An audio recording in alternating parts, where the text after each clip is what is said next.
I'm Dr. Vikesh Kaur, Principal, Doon International School, Jammu. I'm really proud and honored to be a part of such an event that has been organized by Q&I organization. I extend my heartiest congratulations and generous gratitude to the founder and CEO of Q&I, Mr. Vinay Singh, and his team for organizing such a great event where almost all incredible intellectuals of Jammu and across Jammu, they were brought together under one roof. Basically, this event was about transformational leadership, which is the need of the hour. And as we all know, that education sector is changing with a fast pace, and we all need to transform ourselves and our initiatives to keep a pace with it. So basically, Q&I is an organization which is providing some kind of solutions for all of us, where they have some customized and tailored, structured learning strategies for everyone. As we all know that all children are unique in their own sense, and it is not possible to have one size fits all kind of a thing. That's the gone days that we all used to teach in the same way. What we have started out with is a test preparation segment, need-based learning or assessment-based learning as you can call it. But we want to turn into an edtech company that offers holistic learning to the child. We don't want to be confined to a particular exam as such, but be a part of the entire learning process. Make it more participative, make it more collaborative. We're cutting edge technology basically to actually take it to the next level, make learning more enjoyable and more tangible in terms of the outcomes that come through it. And that is what the vision for Q&I is.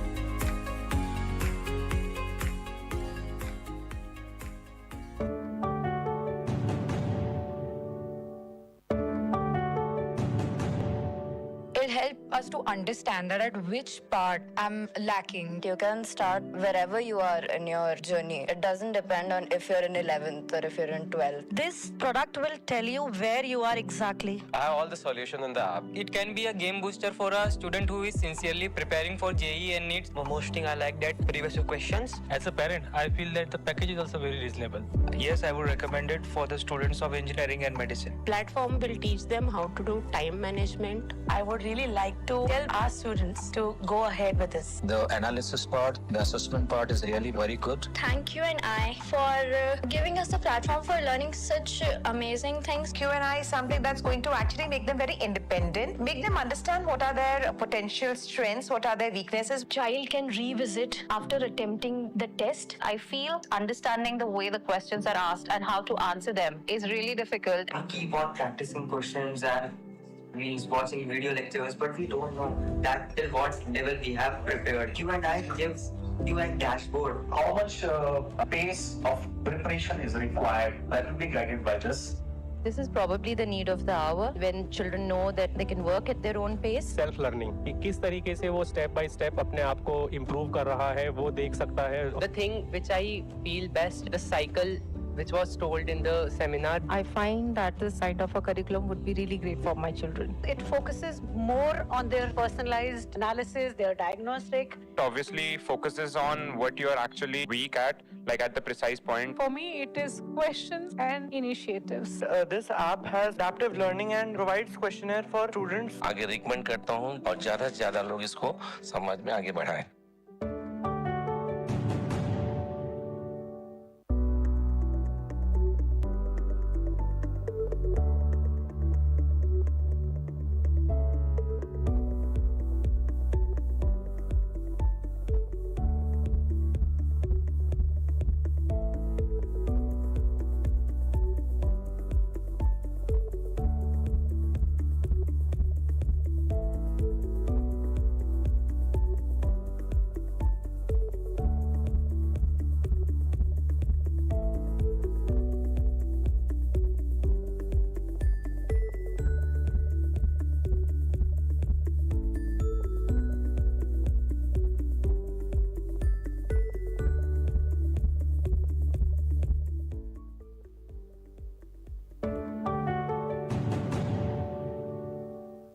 See, the biggest help of AI is that it can help us to manage 5,000 students simultaneously.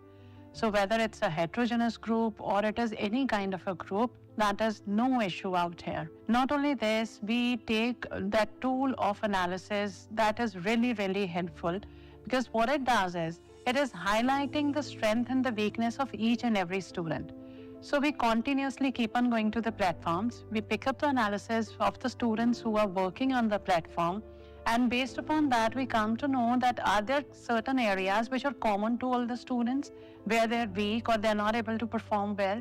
And based upon that input, then we design our content. Then we come out with a question bank, or we come out with any kind of a help, so that students are able to clear their weak areas and fill the gaps which are there in the knowledge and move ahead. This is not possible by any single teacher to do all this. So this is how AI is helping immensely to understand each and every student.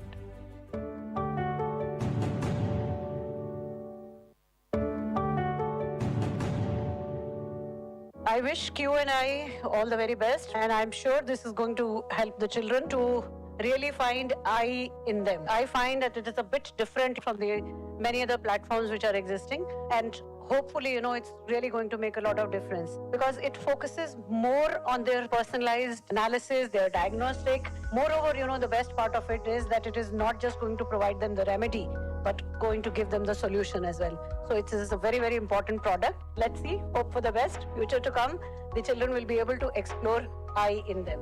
All the very best. The product is really amazing, and I can foresee a lot of hand-holding in future. There are lot many assessment platforms, but it's very important that we do the hand-holding with the children. For me, it is questions and initiatives.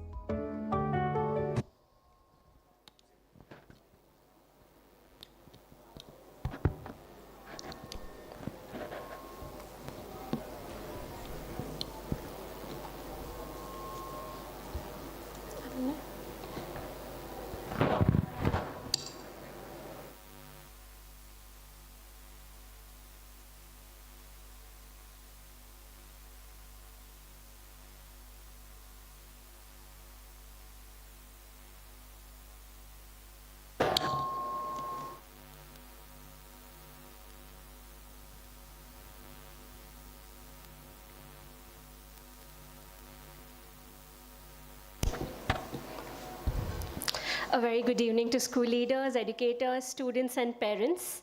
It is my absolute pleasure to welcome you all to Q&I today in the city of Siliguri. Thank you for your patience, and we are ready to begin. Q&I Today is a groundbreaking educational event series that will traverse multiple cities across India, bringing together the brightest minds in education. This unique initiative is designed to foster meaningful dialogue and collaboration around the evolving landscape of education in India. This is not just an event. It is a celebration of ideas, collaboration, and innovation. And Q&I is a revolutionary education initiative by Thomson Digital, India's leading digital publishing solutions provider, founded by the promoters of the India Today Group. Q&I is a conceptual breakthrough. It represents a paradigm shift in preparing students for competitive examinations from grades 8 to 12. And we are thrilled to have such a distinguished group of education leaders, innovators, students, and parents gathered here today. As we embark on this exciting journey, let us all take a moment to acknowledge the incredible contributions each one of you has made to the field of education. Your dedication, passion, and commitment to nurturing young minds and shaping the future are truly inspiring. Can I please have a round of applause for each one of you? May I also take a moment to introduce Mr. Vinay Singh, Executive Director and CEO of Thomson Digital and Q&I. With over 30 years of distinguished experience, Mr. Singh has been a visionary leader in content communication technology, driving Thomson Digital's strategic growth across India, Mauritius, and the US. Under his leadership, the company has emerged as a key player in the global publishing industry, pioneering digital transformation and innovation. Mr. Singh's deep fascination with emerging technologies has fueled his commitment to driving innovation. His extensive background in scientific, technical, and medical content now guide his focus towards advancing the edtech landscape in India. Leading Q&I, he leverages Thomson Digital's rich legacy to create transformative learning solutions that will enhance student experiences nationwide. Please join me in welcoming Mr. Vinay Singh, sir. Thank you for joining us. We're truly honored to have you with us.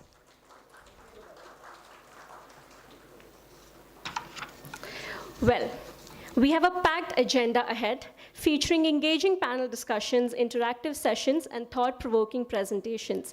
We hope these sessions will spark new ideas and inspire you to take your initiatives to greater heights. The first segment for today is our panel discussion, and before we dive into it, let me introduce our panel discussion topic for today. The topic is the future of personalized learning, how technology is changing the classrooms. And we're truly honored to have an esteemed panel of speakers for this discussion. May I please invite our first panelist, Mr. Narendra Thota, Principal, Shri Shri Academy, Siliguri.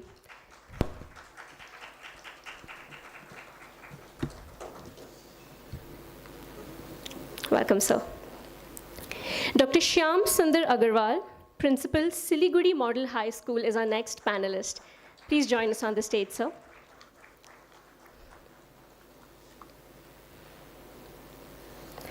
May I now invite Mr. Rajiv Nayan Pathak, Principal, Woodridge International School.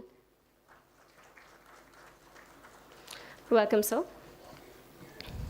Please put your hands together for Dr. Nandita Nandi, Principal, Techno India Group, Public School, Siliguri.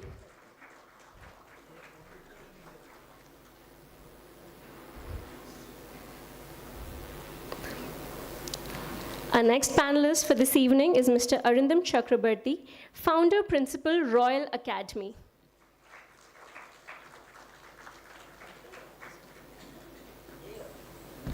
Welcome, sir. And this panel is joined by a Q&I team member, Ms. Neha Aghi. May I please invite Ms. Neha to the stage? Ms. Neha is the head of Foundation and Learning Design at Q&I. She's a seasoned educational leader with over a decade of experience guiding IIT, JEE, and NEET aspirants. A prolific author of academic books, she has pioneered innovative experiential education methods and AI-driven learning solutions, making education more engaging and accessible. Driven by a passion for social impact, Neha strives to break down educational barriers, empowering students from diverse backgrounds to reach their full potential. Once again, a very warm welcome to all the panelists. Let's begin.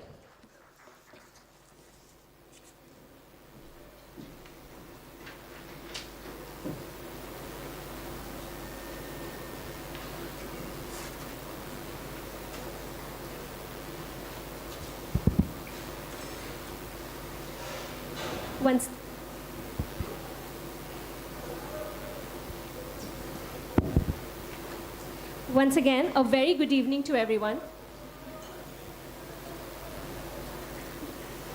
Once again, a very good evening to everyone, and welcome to today's exciting panel discussion on the future of personalized learning, how technology is changing the classrooms.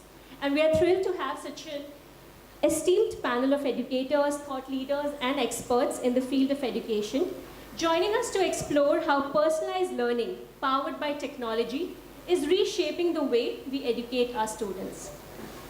Today's discussion will explore how technology, especially data-driven technology, is reshaping education to be more adaptive, impactful, and engaging. We'll delve into key topics to gain insights into the future of personalized learning. The agenda for today is each panelist will be given a question and are requested for their insights on the topic. Post the panel discussion, we'll also open the forum for audience interaction. The panel discussion would be 30 minutes long. Each panelist will be awarded 1 to 2 minutes to make their points, share their perspectives and insights. And we'll conclude post the audience interaction. So I look forward to hearing your expert opinions and your insights. Let's now dive into it.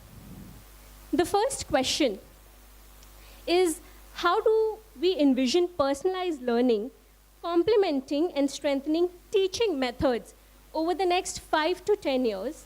And may I request Mr. Rajiv Nayan Pathak to kindly share his thoughts. So the question is yours. Good evening to you all. It's nice to hear the question about the artificial intelligence and the personal, how the personalized learning will be there in next 5 to 10 years and how it is going to impact the personalized learning. What we do now in our schools is the learning. The teachers, they go to the classroom, they prepare the lessons for average students, for all the students, keeping in mind about the slow learners as well as for gifted learners as well. But individualized learning is not possible because of so many reasons.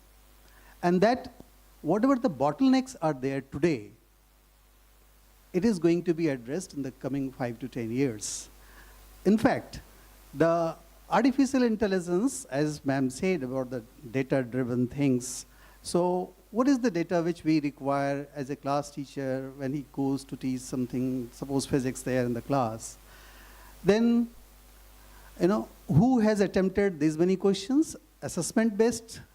First of all, whatever we teach there in the classroom, and then we just take an assessment of the students, and whatever the assessment is there, on the basis of that, we further plan our action, what to do, whether remedial classes are to be taken or whatnot. So here we just do it for the group, not for individual persons.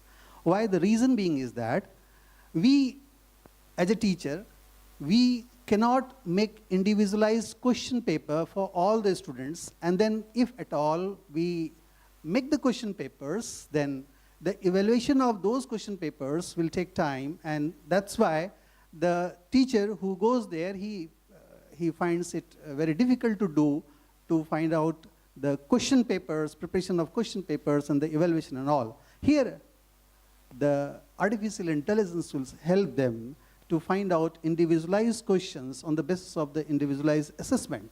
Because nowadays, you see, the NEP, it has focused from assessment during the learning. Why? Because assessment during the learning, it improves the learning gap immediately. Whatever the learning gaps are there, we can find out by giving so many questions from that topic, mixed questions, jumbled questions at the same time, and then we get them evaluated immediately, and then it is the program of artificial intelligence which tells us on which topic he needs more attention. And in that topic, if we just simply ask from the group of questions to select certain topics related to wherever the gap is there, then we can get immediately. So in the years to come, this technology is going to be improved, and immediate result can be obtained by even evaluating the long answer type questions as well.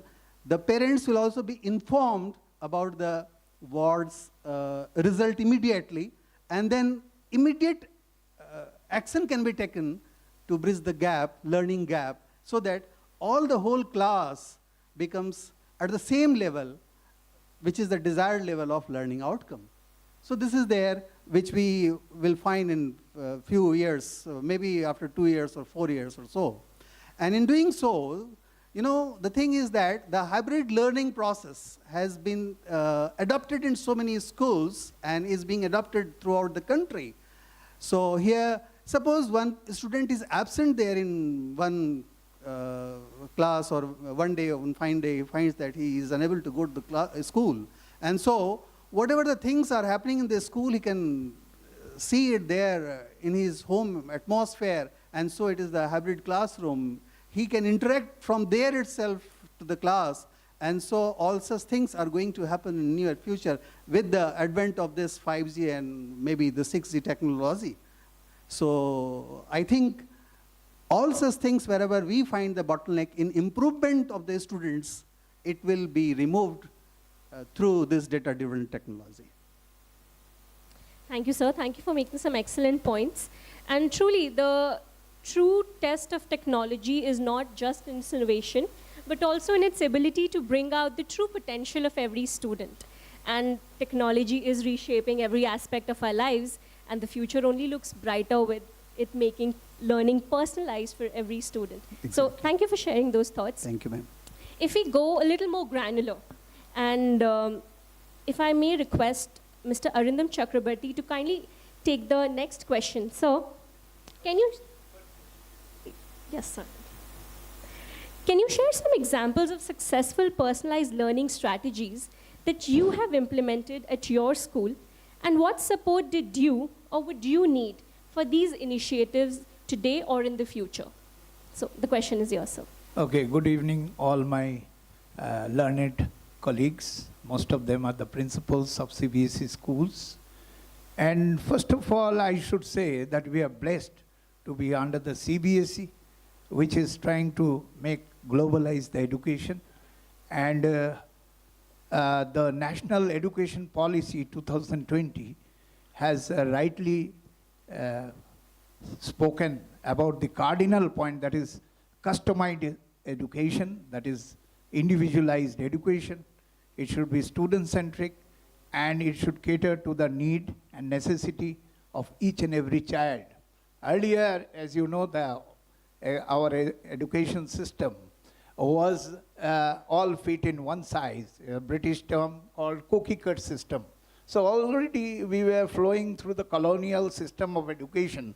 I should today remember Rousseau, the world-famous educationist, who said that the classrooms are like prison, like cellular jail. So it was happening. But I believe all our private schools, we have overcome this scenario. There were teachers, even at the end of 20th century, we saw 10% teachers who could easily, by their wisdom, go through the process of personalized learning, which was adaptive to the children. And so we found the importance of private schools also. And this is our, we have been doing and we have to do for our existence, which we see in some public schools. The generalized classes are happening. Generalized. It is not customized. And so they're leading to a lot of detention and stagnation and wastage in the field of education. So what we used to do earlier, we used to think a lot. We used to change the places of the student from time to time. When we found that some are slow learners, some are quick learners, then emphasis was given accordingly.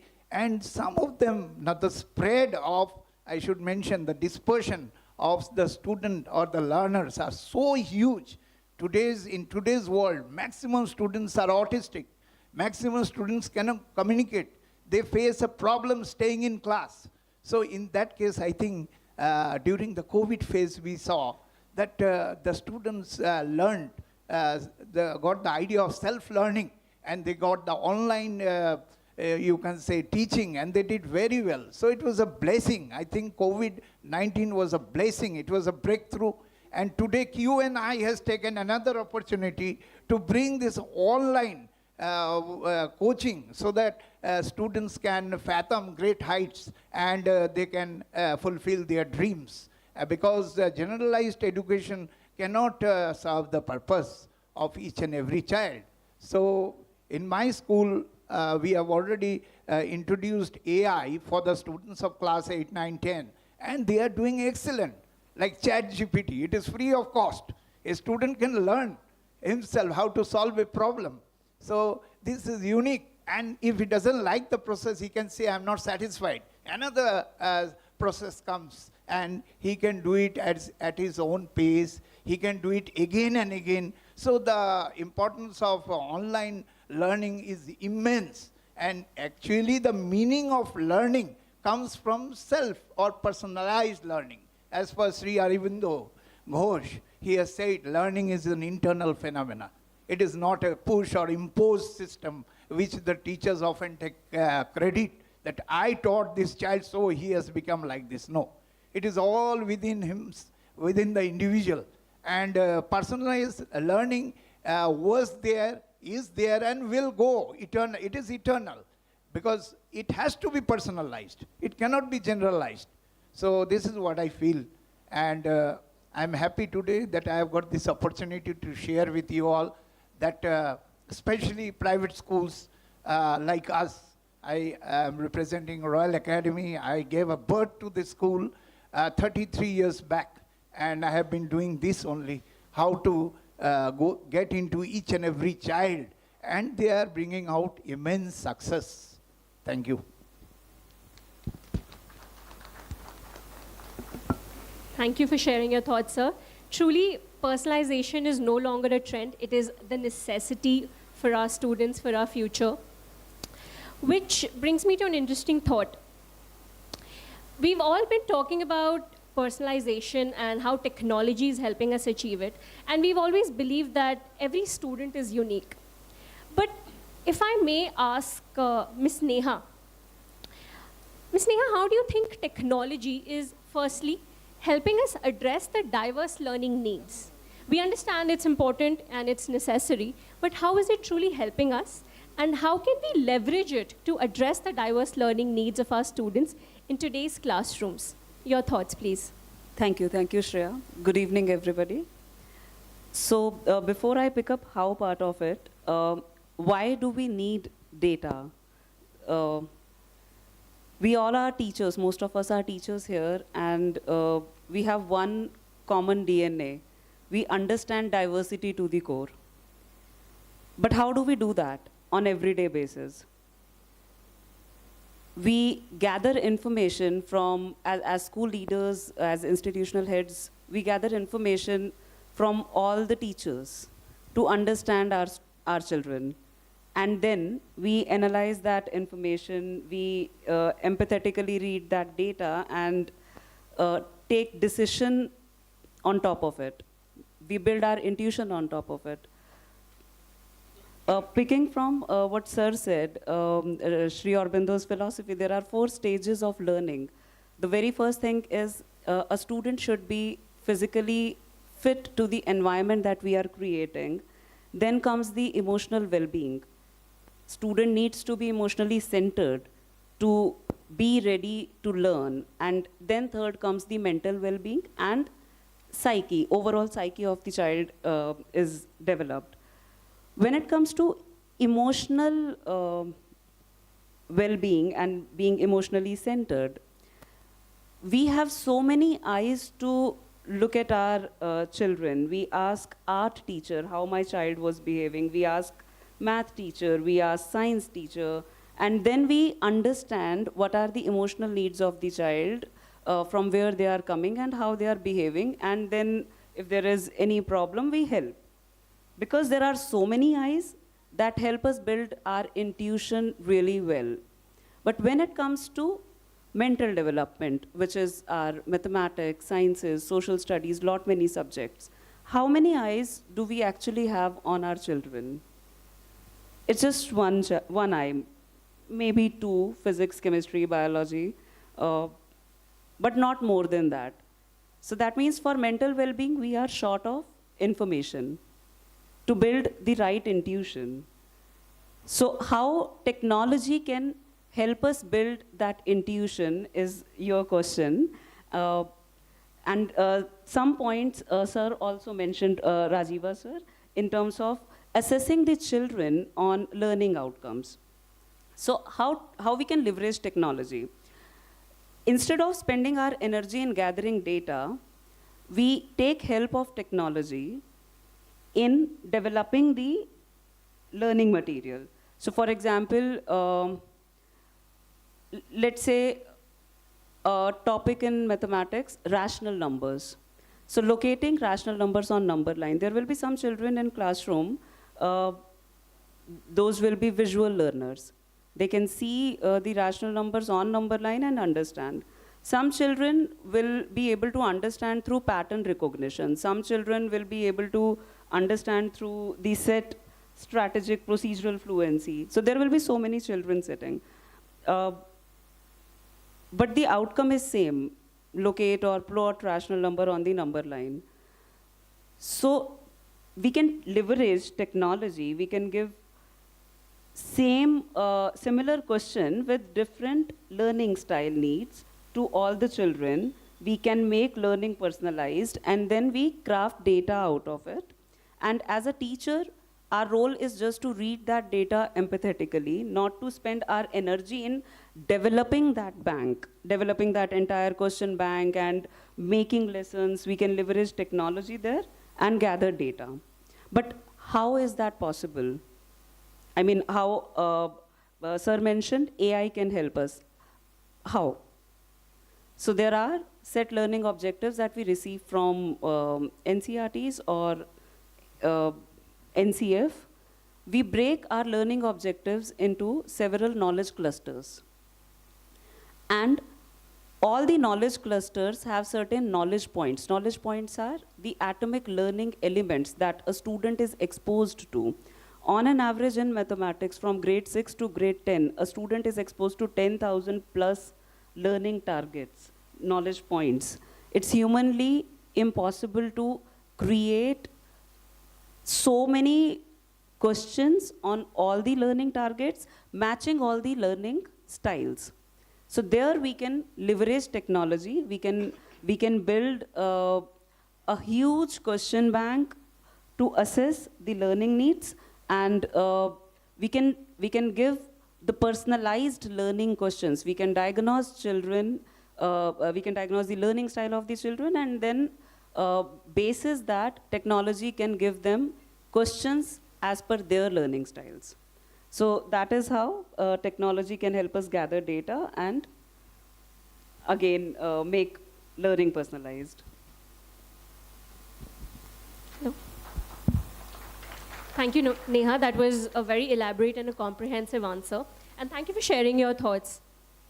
If I may extend this question further to Mr. Narendra. So, similar question, but let's dive a little deeper into understanding particularly the role of data analytics. Neha's question spoke about that data doesn't just show, it teaches us. It shows us how to make students succeed in the way they can succeed best. And I would like to ask you, sir, how can data analytics truly create personalized experiences for our students in the classroom? And if you have some on-ground implementation examples to share with us, please, sir, your thoughts. Right. Good evening, everyone. This is Narendra, and first and foremost, thank you, Q&I, for getting me on board with these lovely elite educators. All right, let me share real-time experience of AI and data analytics in my life. 10 years ago, 2014, I got to work with a New York-based data analytics company, and it was a finance accounting process, and we were actually working with the Microsoft Excel. And that was the first time where AI was brought into company, and people, naturally, a lot of fuss and fear, because there's a possibility of losing jobs. But after getting this AI into company, our lives became easier. It's like, whatever apps that we use, Oracle database, Salesforce, AI gets you dashboard, the forecast, the predictions, at the matter of a click, understand? The same way it happens with education as well. Let me tell you, let me ask you a question. It's like a general question. How many children are handled by a teacher in a single day? So anybody can answer. How many children handled by a teacher in a single day? Anybody can answer. All right, wonderful. Let's take the average. CBSE schools, their teaching load would be about 5 periods per day. And let's analyze 50, even 30 children per classroom into 5 periods. It's about 150 children in classroom, understand? Be it a language teacher or science teacher. And how many lessons we have in science, language, social? Take average, like 15. So look at this data, let's deep dive, it's like count the transactions, 150 children into 15 lessons. 2,250 transactions. And let's say, take a lesson called friction. Friction will have subtopics again. Let's say, take an average 4.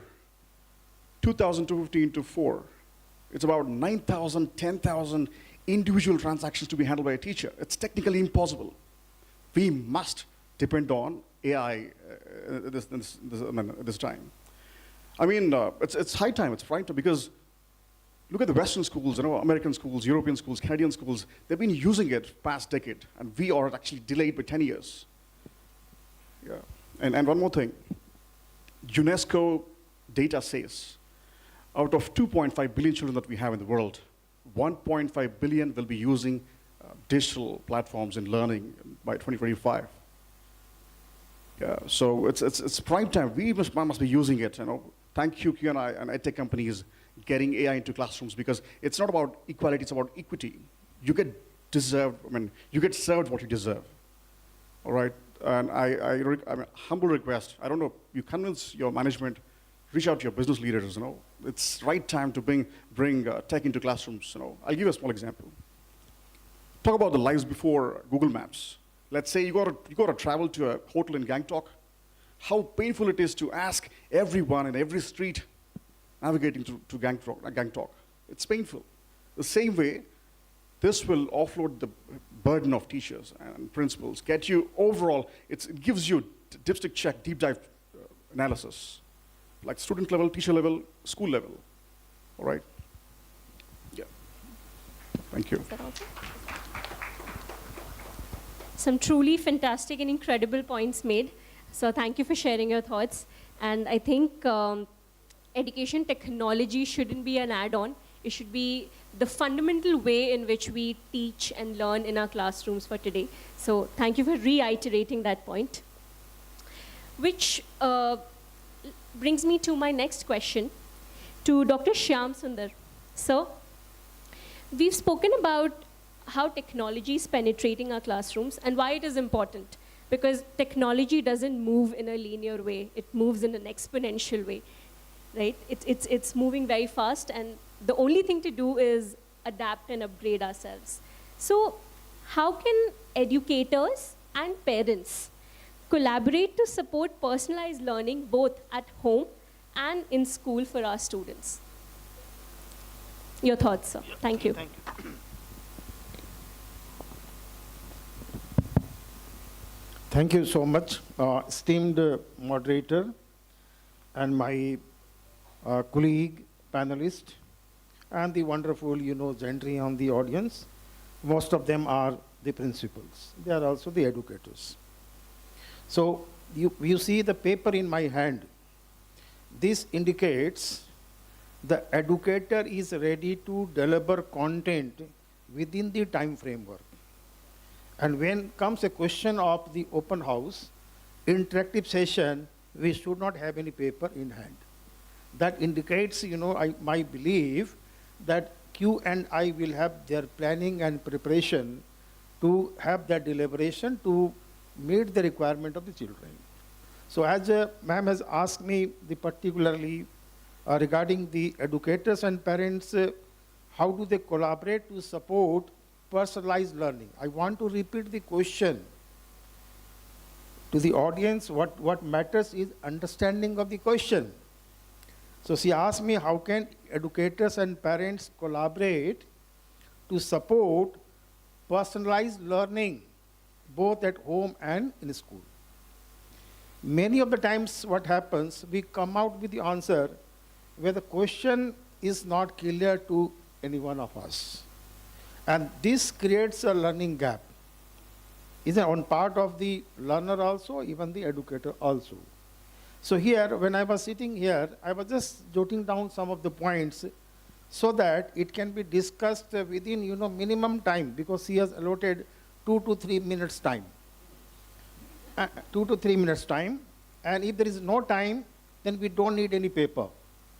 We are ready to deliberate for hours. And when we are confined with the times, we must respect the time and have the points which we are going to discuss noted down in a paper. This is my understanding. So what I was thinking regarding this point in particular, and divided the whole thing in 3 parts. And here, educator's role, parents' role, and a collaborative strategies. And as per the educator role is concerned, the first point, share learning goals and objectives. So we need to share where are we heading towards. And secondly, provide resources and support. And thirdly, regular communication. Communicating all those things for the one time is not enough. That should have the continuity. That's why we call regular communication. And then involve parents in learning planning. And where the parent can also be, partly act as the educator, helping the teacher in particular to help the learner, that is the student. And then comes the parent's role. Stay informed and engaged. Many of the times what we find, even in our day-to-day experiences, we are not knowing where are we heading towards. So here, stay informed and engaged. Support learning at home. This is parent's role. And then comes communicate with educators. And finally, encourage self-directed learnings. And if we elaborate these four strategies, and where we can, encourage the parents to bear their own parents' role, in my opinion, we will have the better learning outcome, and which will be aligned with the, expected goals set by the, not only the students, rather parents also. In 50% of the cases, the goal is decided not by the child, by virtue of the interest and aptitude, rather decided by the parents. And this may be an unfortunate scenario in our Indian context. In spite, we have to live in the world where we are. We have taken the birth. And finally, when we talk about the collaborative strategies, and this is very, very crucial, and where all the components, educator, learner, guardians, parents, everybody comes in that circle to, complete the cycle where the learning process is completed, and which can be discussed as learning portfolios, parent-teacher conferences, volunteer opportunities, online platform, workshop and training, and finally the student-led conferences. And here, as far the online platform is concerned, this must be aligned with the Q&I, our India Today's group, the very mission with which they have come up. So whenever we come to this type of platform, we have always a few concerns we need to share. Firstly, we have to see whether there is any threat to the regular system of the schooling. Big question. Because the type of the mindset which our children, particularly the parents, have developed, and which is going against the National Education Policy 20 also, bring back children to school. And what is happening practically? Children are moving away from the school, because this is the coaching culture. But as far this Q&I, little bit what I understood, after coming here, they will come up with the online, we welcome you. And if you come up with the offline, and this goes against the regular system of the schooling, that has to be taken a particular care about. So we are doing the advocacy regarding the AI and all, but we need to remember one thing. Long back Karl Marx said, "Thou, the time will come, human will become mechanized and machine will become humanized." So if the balance is not maintained, then the whole humanity will be at the big threat, and the challenges that has to be seen. And the world is looking for good doctors, no doubt about it. Looking forward for the good engineers, no doubt about it.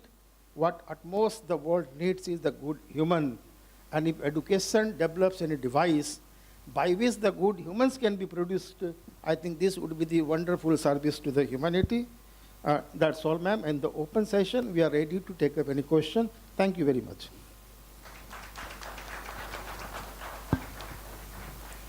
Thank you for your perspective, sir. And without going too much in detail, you'll see that Q&I aligns very well with the school's philosophy. However, there's a time for that, and we'll dive deeper into that a little bit later. But I want to thank you for sharing your thoughts. Thank you for talking about how important it is for educators, parents, and students to collaborate. If I have, Dr. Nandita, if I have your permission to extend the same question to you, to understand, again, how can educators and parents collaborate? What are some effective strategies to ensure that parents and educators together are open to exploring education technology and leveraging it for the best of students' potential, helping them leverage the current emerging technologies in making learning better, effective, adaptive, engaging. So the question is yours, ma'am. Well, very good evening to one and all present here. I'm thankful to the organizers for inviting me over here today. As you know, in the education field, it's the students, the teachers, and the parents. They are the main stakeholders. And whatever we do it for the betterment of the child. And today, the call of the hour is this AI or the technology. So we have to remember one thing. If you have got 1,000 children in your school, there are 1,000 different psychology. No two children are same. Their necessity is different. Their requirement is different. So that is where this AI or this QI is there to help you out to go for tailored education for your child. A child may be an auditory child. The child remembers everything by listening only.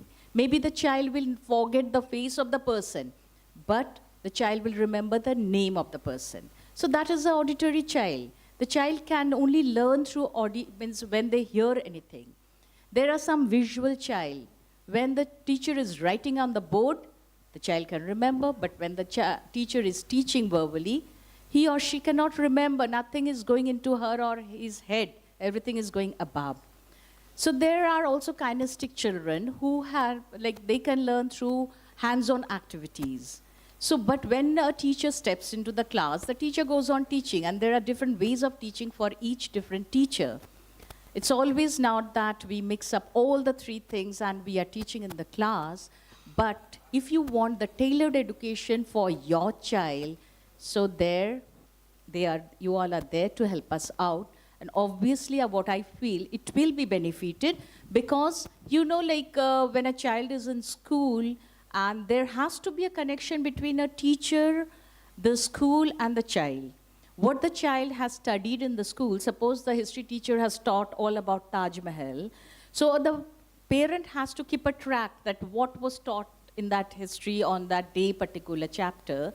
So suppose they're going on an outing, so they can take him to that Taj Mahal, and the child can get connected. Along with that, this AI and other things can be introduced, so he can be well-versed, what are the intricate things about Taj Mahal is there. So this is what I feel. We have to stay connected, that the parents, the students, and the school, they are all the stakeholders. If we are not connected together, we'll miss out. We can never complete this thing. We have to celebrate the child's achievement, whether it is at home or at school. The parents can come to school, always stay connected. The child is upset at school. He has shared the thing with the school, but not with the parents. So we need to communicate. What sir has also highlighted, it's not giving a call once or twice, but we need to remain connected with the parents, what is happening, because in a school, all children are children after all. So we have to give them that platform also, you are good at this, you are good at that. So we need to give them that platform to excel in life, because we as teachers, our only target is that the children excels. That is our only target, ma'am. Thank you so much. You've raised some excellent points, ma'am, and thank you for sharing your thoughts, your perspective. And truly, we're not just preparing students for the university. We're trying to prepare them for the universe. The point is that no matter what they pick, no matter what they choose, no matter what they want to do, they should excel in every field that they want to be in. And with you standing at the helm of affairs, the future looks very bright for our students. So thank you for sharing your thoughts. And with that, we do come to the end of our panel discussion. However, I want to thank the audience for being so patient, so involved, and so engaged. We would now like to open the forum for a discussion. we could take 2 to 3 questions from our audience members. Anybody who would like to ask any question to our esteemed panelists. Yes, team on ground, please help the audience with mic. Yeah, thank you so much.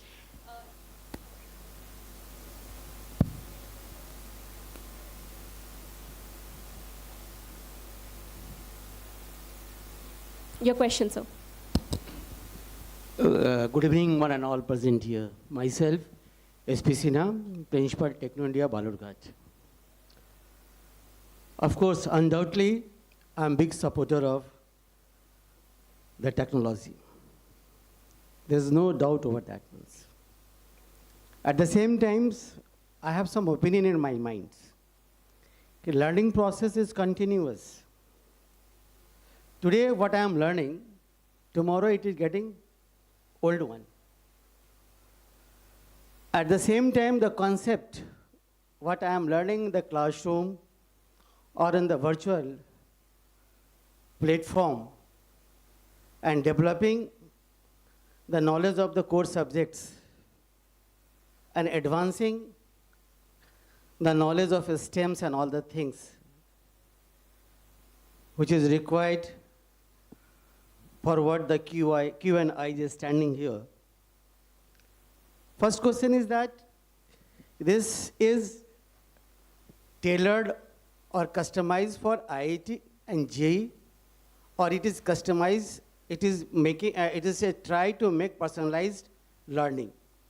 Because coaching institute and whatsoever the IIT, JEE and preparations we are doing, their preparations are very specific.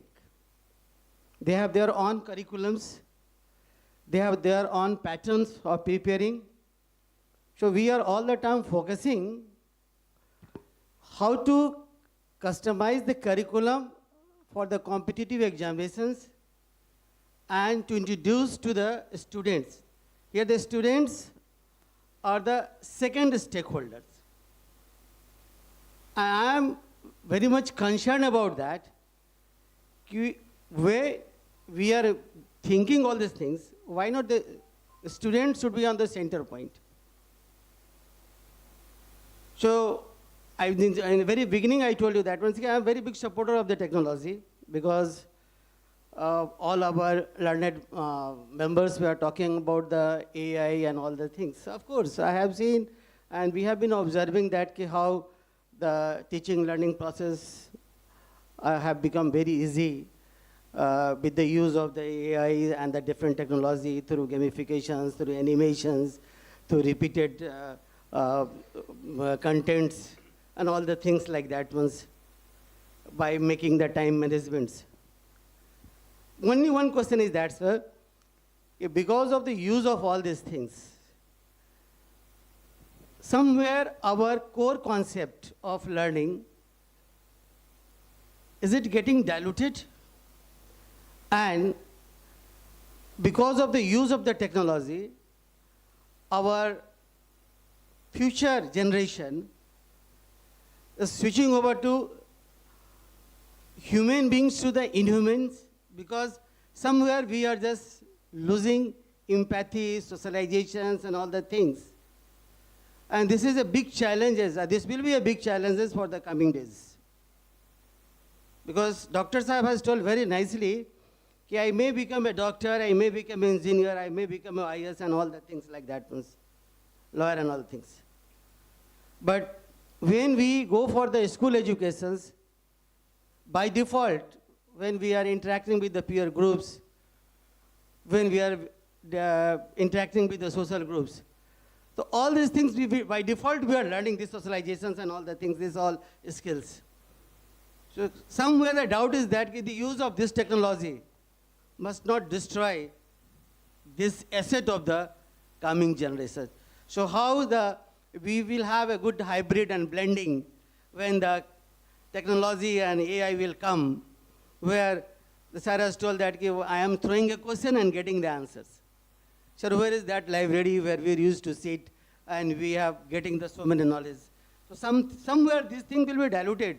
So we will have some solution of that, or only we are just running behind how to compete IIT and how to become JEE and NEET and all the things like that. Thank you. Sure. Right. Thank you for the question. The question was precise. It was asking about we diluting traditional concepts taught in the classrooms. You need to understand there's no alternative for conventional teaching still. Traditional teaching helped our generation.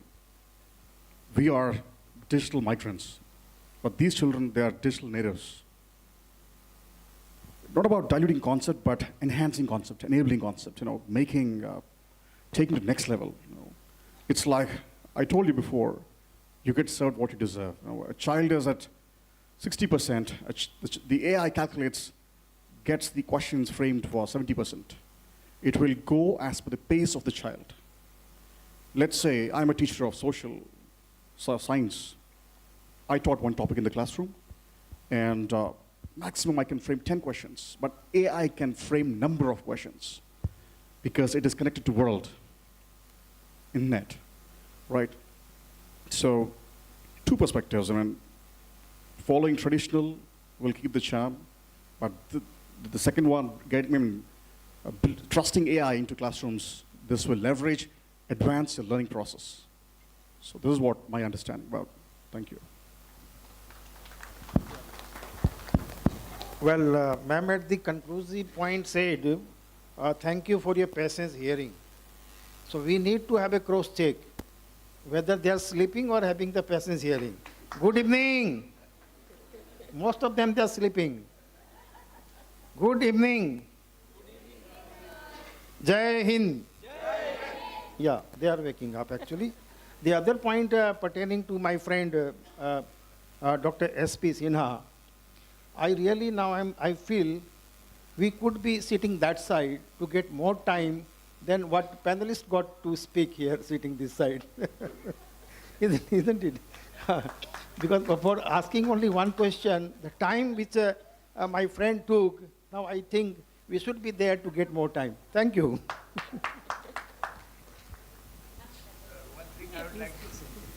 Yes. One thing I would like to say that it is only an addition, like curriculum plus.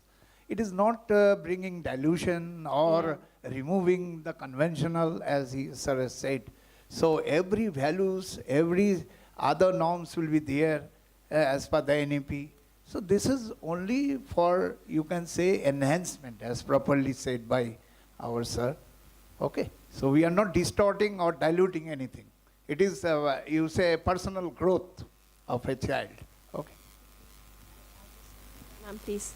Sir, what I think is a blend of old and new. So if we don't blend, we will be left behind. If we don't accept the new things, we should know exactly whether to go ahead with that or with the books or the library. It's up to you. But you should know actually what is there, that what are the different, means that new technologies. We should be aware of the thing, whether to go ahead or old is always gold. That is always there. So it's not that, there should be, what I feel it should be a blend of both old and new. Thank you, sir. Yeah, I would like to make, I'd like to make one point, ma'am. Thank you. Very crucial point. Core learning, okay. And the intention of learning. Neither core learning has anything to do, nor the learning outcome. Isn't it? Main purpose is to get through. We are studying, or in any college or the school, not for learning, only to get through. That has to be thought about. Yeah. Good evening, everyone. Myself, Vivek Gupta, student of Siliguri Model High School. I have a question that, apart from academics, that I'm very sure AI helps each and every student differently. My question to you is that, in your perspective, do you think in the upcoming years AI will help each and every student develop skills other than academics, like emotional intelligence, creative thinking, etc.? Thank you. For that purpose, the school is helping you out, because all the such things which can be learned only in the group activities, schools are organizing such group activities, and that's why you all are coming to the schools. Nowadays, those who want to simply learn something, they can learn from anywhere.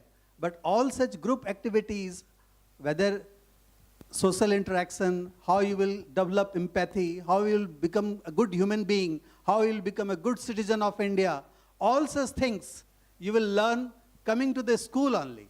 And that's why. And another thing I'm telling you, following artificial intelligence always is not good. Accidents do occur. Recently we have seen the GPS took one car towards a dead end where the car, what happened, you know, everyone knows about it. Okay? So, yes, we have to see whether the answers we are getting to the AI are up to the mark or not. And for that, a teacher has to judge it. And there comes the role of a teacher and the school. Thank you. All right, good question, dear.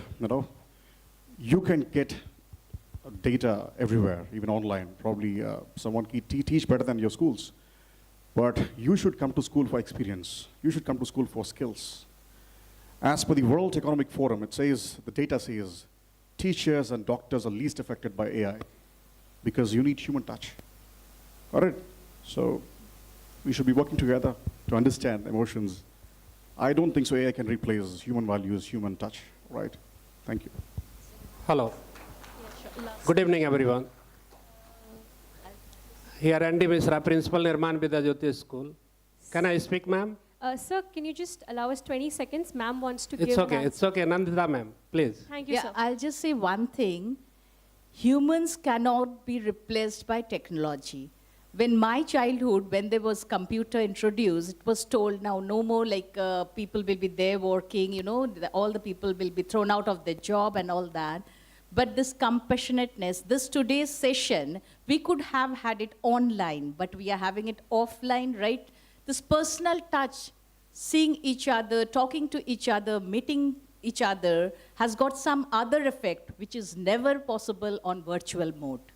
So Thank you. basically saying it's not an either or relationship, it's No. a harmonious relationship. They go together. Absolutely, absolutely. Thank you so much, ma'am. Can Sir, I- your question, please. Okay, ma'am. Actually, little bit I'm clearing the gap between the both sides here, the questionnaire and the answer given, that whatever. The matter is should be Q&I here. If you'll deny the Q&I, also it will be reached to the student home, so we cannot deny it. Because the technology is going to reach to the directly student home, not to the school only. So I'm the principal of the school and know that if I will stop to learn the student from any technology, they will learn from their home because it is available at their home. Earlier it was the classes done in the smart classes. Now the all thing is available in the mobile only, and they are not using the smart classes. So we cannot deny to adopt the Q&I. We need to weigh how to involve in the school only. Here the student asked of the model school was a very good question that I can support him, because without overall development, we cannot success any technology in the world. A school can never be success without adopting the all kind of this is including the sports curricular activity, because we are doing so, that's why we are failure to bring to the student in the school. Last year data of the India, I'm telling here, 65 lakhs student was failed in class 10 and 12 across the country. We are post 4 years of the COVID, but still failed to make this one and reduce this one. In 2019, this number was 10 lakhs only, but after improving our technology and that many things in the country, we are talking about the latest technology, but still failed to increase this number, and it becomes in 23, 65 lakhs. So what we can do with Q&I, which can bring the student in the school, it was the question of Agrawal sir also. He is our president and he knows that what question is correct for the schools. Thank you. Sure, sir. Thank you. A very good evening to everyone present here. I am Rihanna Mohra. Can we just answer this question and then we take it? Thank you.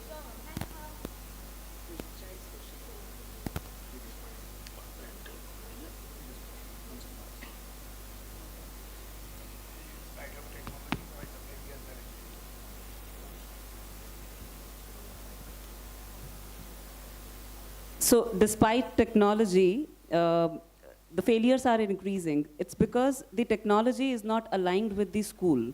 It's extremely important, as we all are discussing here. Technology is here to empower schools, is here to empower teachers, is here to complement the syllabus. If technology will act in isolation and schools will act in isolation, then the entire result that we intend to have we will not get that. So the collaboration is extremely important. The schools need to adopt that. School needs to give right feedback to the technology leaders. The technology leaders, technology, edtech, there are two sides, education and technology. Independently, technology cannot yield results. So I think there is a need for collaboration for the success to happen. And yes, to that child, I would like to answer in your own language, basically. I'll take example of math. In math, aligning it with Bloom's taxonomy, we say you start with no math. You understand math, then you do math. Then you apply math. Then you see math, and then you create with math, right? So for creative thinking, for strategic building, to reach there, you need to see. To see, you need to apply. To apply, you need to do. And you will be able to do only when you will understand matching your own personal style.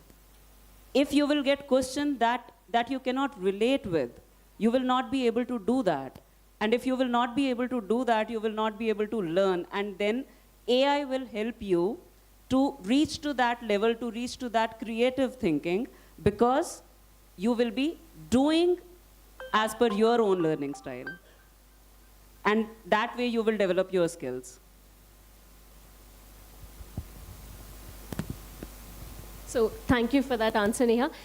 There was someone who wanted to, let's have the last question from the audience. Yes, yes, please. A very good morning to, a very good evening to one and all present here. I am Brianna Mohra from Sheesh Academy. So my question to the panel is, AI has, of course, helped everybody tremendously, especially students. But because of AI, because of the extensive and negative use of AI, I would say students are losing the spark. They're losing the creativity. If today I'm asked to write an assignment, to write an essay on whatever topic given, I can always go to ChatGPT. I can always prompt whatever I want. The ChatGPT will give me whatever I need, and then I paste it. I'll copy it, and then I paste it. So basically, for us students, AI is basically a matter of copy and pasting for your assignments. Now, how do you ensure that the use of AI is limited to only testing students based on their whatever level of perception they are in right now? If I suppose in physics and chemistry, I am a bit weak. Now I go to AI, I go to apps like Q&I, and I get tested upon those subjects. I get tested on my level. But I don't use AI just for that. I can always go to ChatGPT too. So what is it? Like, how do you ensure that students don't use AI for the negative aspects? So how do you stop that? Because again, this is something that parents, you might say parents have to look after, but parents are never really very much present. Parents are working hard, they cannot always be with you. So how do I as a student ensure that I don't use AI and limit my creativity? Thank you.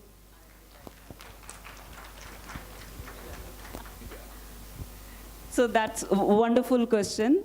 Limiting your creativity. If I give one question, if suppose we want one solution from ChatGPT, do you think each one of us will give the same query? We will give different queries. And the ChatGPT will give different answers based on those queries.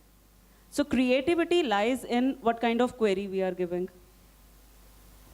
Right? Okay. Now, understanding creativity, there are 4 stages to it. I'm sure all of us are educators, and we don't have any set scale to measure creativity, but there are standard parameters. So those are IVCTO, which we take care of. Imitation. The very first thing is teacher gave you a question and you just imitated that and gave that to ChatGPT. And ChatGPT will give you some answer. And to other child as well. So that is where you guys are imitating. Okay? Second stage is variation. Bring in some variation to that question. Little variation. So the child who will give little variation to the question will get different answer. Okay? IV. Third comes C. Combination. Now my teacher was asking something else and she gave some different question and I'm thinking like, okay, this answer can be something, combination of. So you modify your query with not the imitated one, not the variation one. You combine different queries and gave to AI, gave to ChatGPT. Okay? So combination. T is transformation. Your teacher is asking something, but to answer that, you need entirely different question altogether. You first need to understand, there are prerequisites and you want to ask prerequisites. You transform the question entirely. Okay? And last stage is your originality, original creation. That is your creativity. So people who build technology, people who write algorithms, they also take help from ChatGPT, but their original creativity remains the same. So ChatGPT or any GPT or any AI is not limiting our creativity. Instead, it's giving us instant answers so that we have many opportunities to ask questions in creative way. Right? I hope I answer your query. Yeah, ma'am, may I respond to this question in particular? The question raised by that our daughter of Siliguri Academy has a great relevance in today's context. So first point is very clear that we all are proactive to the information and technology. No doubt about it. Everybody wants to use technology in the best possible way what we can avail. Second thing is that whether this is the child or the teacher, both live in the same world. Because one question came in during the discussion that a teacher will judge whether the write-up submitted by the child is right or not. The child virtually has copied and pasted. Child has copied and pasted. And teacher also know that art. Whatever teacher is behaving, he is also acting on the basis of copying and pasting. The biggest problem here is creativity definitely is a big factor. Because I being a medical person, we know the law of Lamarck's law of use and disuse. More we use the organ gets more advanced. Less the organ we use, the organ becomes non-functional. Not in 1 or 2 days, maybe 500, 600 years, 1,000 years. So this is very simple. We have no scope to apply the brain. We are fully becoming depending on the technology. Any query, typing. Whether it's ChatGPT or now Meta AI. Whatever the Meta AI will say, that is the final. Non-negotiable. Same thing with the ChatGPT also. And here, the problem is that both the learner and teacher, they are on the same platform. They are on the same platform. Teacher also, while assessing the child, teacher is also using the same app. You get to know from where the child is getting. Actually, see, teacher is also using the same technique. And that is a big challenge actually. We are not against the technology, balanced use. Lord Buddha has correctly said, excessive of anything is a poison. Technology has become, now another important point, now robot is developing a sense to, reconfigure themselves. Dangerous ahead. If robot will know the art of configuring themselves, then we will have no role. Sir, I'd like to say, actually, our examination system is a big threat to creativity. This is, if you are a visionary, you will understand. So all we are doing for competition sakes. That's why CBSE is saying, where is my critical thinkers? Where is the thinking school? Zero. Why? I have to fight to get 95, 99, 100. What is this? So we have to do away with examination, as the Western world has done. Okay. Thank you so much. With that, let's conclude the panel discussion for this evening. Thank you to the audience for your questions, and it was a truly powerful panel discussion, very engaging. Thank you for sharing your thoughts, perspectives, and we truly enjoyed, and I believe everyone took away a key message from this panel discussion. So once again, thank you for being a part of this. To the audience as well, let's have a huge round of applause for everyone. Yeah, so today's event is very special. We have students and parents this evening. So students, with a show of hands, can I see all of y'all? Lovely. Thank you for joining us. And some very important questions. Of course, we could not take all of them, but there is a segment coming up shortly where we'll all get to connect with each other, and maybe then we could have more of such conversations. For the time being, a big thank you to everyone, especially to our esteemed panelists for being a part of this discussion. With that, let's move on to the next segment. However, before this particular segment, may I just take a moment to thank our panelists today. Also, if I may request Neha to kindly present a token of appreciation to each of the panelists for their time, efforts, and for being with us on this panel and bringing your experience and your unique flavor to this panel. Thank you so much. Neha, please do the honors.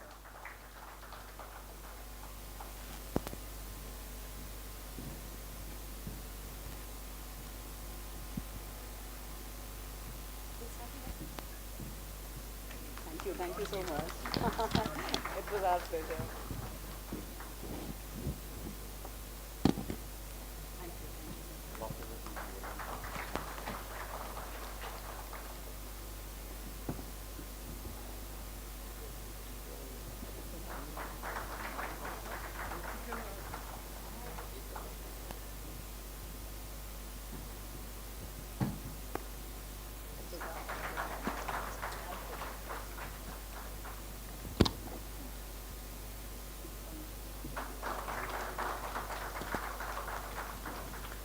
Thank you, Neha. Thank you to our panelists. With that, it's a wrap for the panel discussion.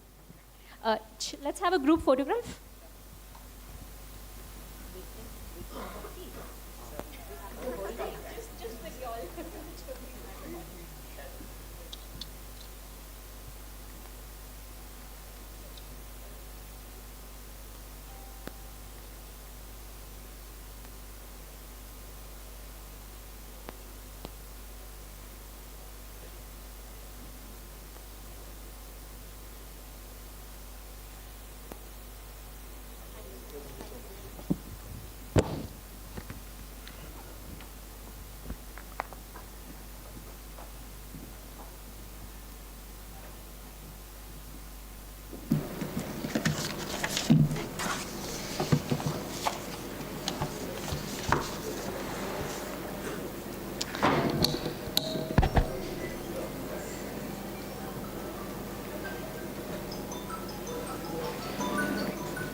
So a small request to all our audience members, can everybody please put their phones on silent mode?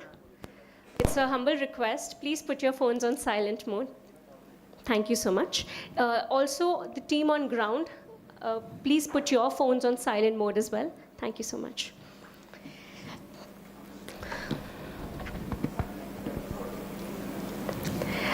All right. Now we are excited to move into a segment that speaks directly to the heart of innovation and progress in education. At Q&I, we believe in the power of personalization and the transformative impact of adaptive learning. Q&I is a bridge that connects students to their fullest potential. that creates an environment where every student can thrive, regardless of their starting point. In a world where technology is reshaping every aspect of our lives, education cannot afford to stand still. The next segment, the next presentation, is an invitation to imagine how we, as educators, can harness these advancements to make learning more engaging, more effective, and more meaningful for our students. Now I invite you all to not just listen, but to envision how our approach can transform classrooms, ignite curiosity, and truly empower students to take control of their learning journeys. Please join me in welcoming our next speaker for the session, Mr. Anurag Chandra, who's the head of product and business operations at Q&I. Welcome to the stage, Anurag. A little bit about Mr. Chandra. He's an alumnus of IIT Kanpur with around 20 years of experience in the education space. He has authored several academic books for JEE and a bestseller fiction titled The Ramayana Secret in 2018. Mr. Chandra comes with comprehensive experience in several top edtech companies in different roles in content, product, and business. Please join me in welcoming Mr. Chandra. Thank you, Shreya. Good evening, school leaders, educators, and students. We also have students and parents here, so a warm welcome to you at the conclave today. And it was great to hear all the lovely insights and great insights on how personalized learning is going to shape and what role technology is going to play and what educators like you feel about the advent or the amalgamation of technology in the way we are delivering education to our children today. The next 15-20 minutes that I'm going to be on the stage here, I'm going to talk about a bit about my company and where we come from, because that is also something that we are very proud of and we want to talk about. And the second is about the various initiatives that our organization has taken over the last few years to help out the teachers, to help out the school system, to improve the level of education that we are imparting to the students, with the use of appropriate technology that we can add to the system. So talking about the organization that we are a part of, we are a part of the larger India Today umbrella group of companies. So you identify India Today as a media company. There are other groups, other companies also that are a part of it. And we come from the part that's been into providing content and technology solutions to global educational, technical, scientific publishers for the last 5 decades. And the company is Thomson Digital. So Thomson Digital has been into the space of providing content and technology solutions for the last 50 years. And we have been working with topmost publishers across the globe there. And last 3-4 years back, we wanted to do something for the country itself. So we were mostly catering to the customers who are outside India. We are working with global publishers with our offices in New York. We have offices in Europe. We have one in Mauritius. We also have a few centers in India. And one quite close by, we have a center in Gangtok as well. So we have been servicing these global publishers for the last 50 years to these places. But in the last 4 or 5 years, we wanted to come back and start doing something for the country, for India as well.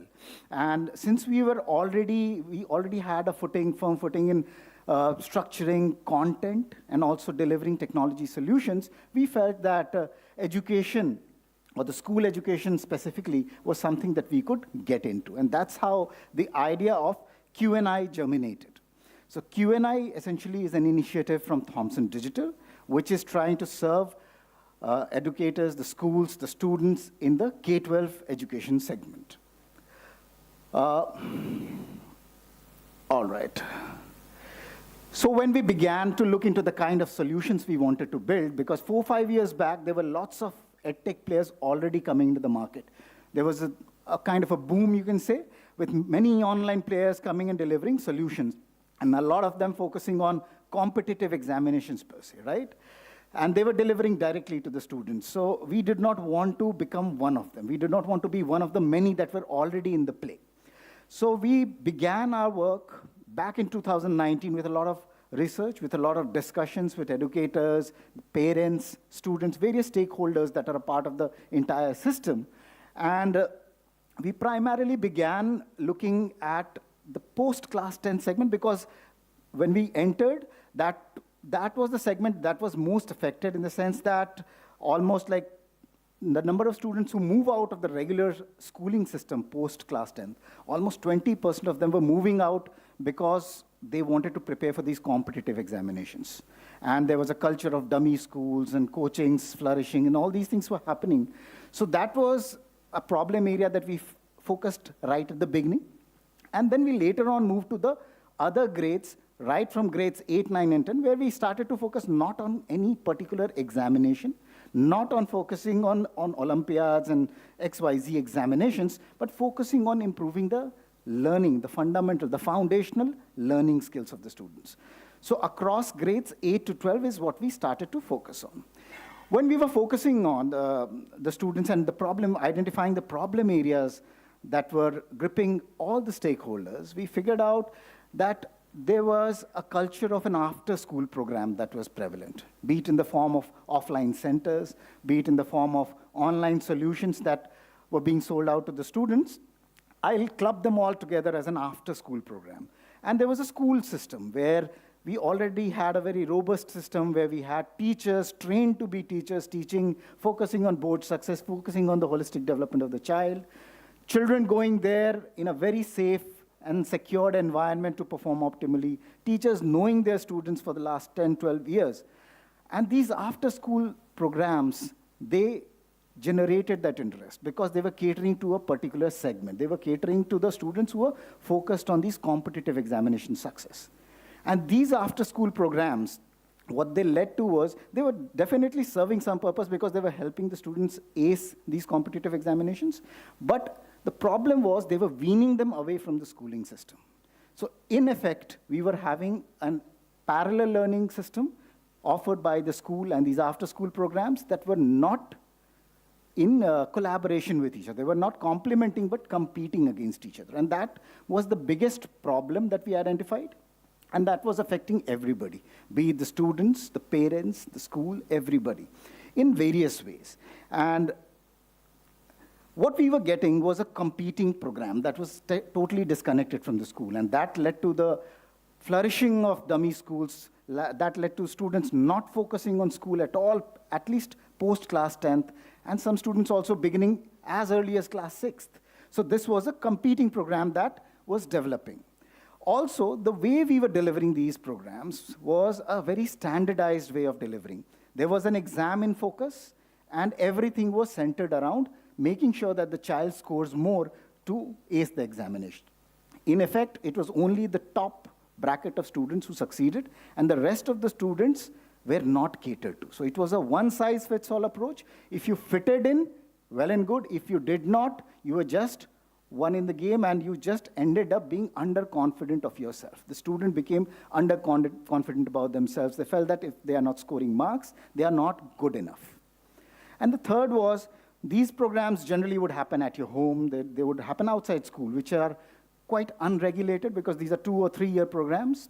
And you go out in a totally new environment with teachers who probably are not even trained to be teachers. So these are some of the problems that we were getting as a result of the parallel system that was competing with each other. What we need at this stage is probably a complementing program. There is a school that's already offering almost 70-80% of what is required, even to ace these competitive examinations. It's just the way the questions are asked, the application-based questions, or the pattern, etc., that needs to be focused on. So there are some gaps that need to be bridged, and they can be bridged within the school itself. So if we can offer a program that complements what is already being done at school, probably we have a very good solution at hand. The second is individual student focus. With appropriate use of technology, the bridging of gap from moving from a standardized education system to personalized is very, very easy. So when we talk about EdTech in India, a lot of things happened in the last 3-4 years. The way we began was, the way EdTech began in India was moving everything offline to online. just providing those classrooms or providing a place where you can upload your assignments is not EdTech. EdTech is a lot more than that. It is about understanding students, understanding the data, providing the teachers who are going to be there forever, because anything that is delivered in the school, anything that is delivered to the student has to go through the teachers. So technology should enable the teachers to utilize the data to take effective actions and improve the learning outcomes for the child. So that is something that we have tried to do with the technology that we have at our disposal, and that helps us bring about individual student focus. The third is providing safe and secured environment.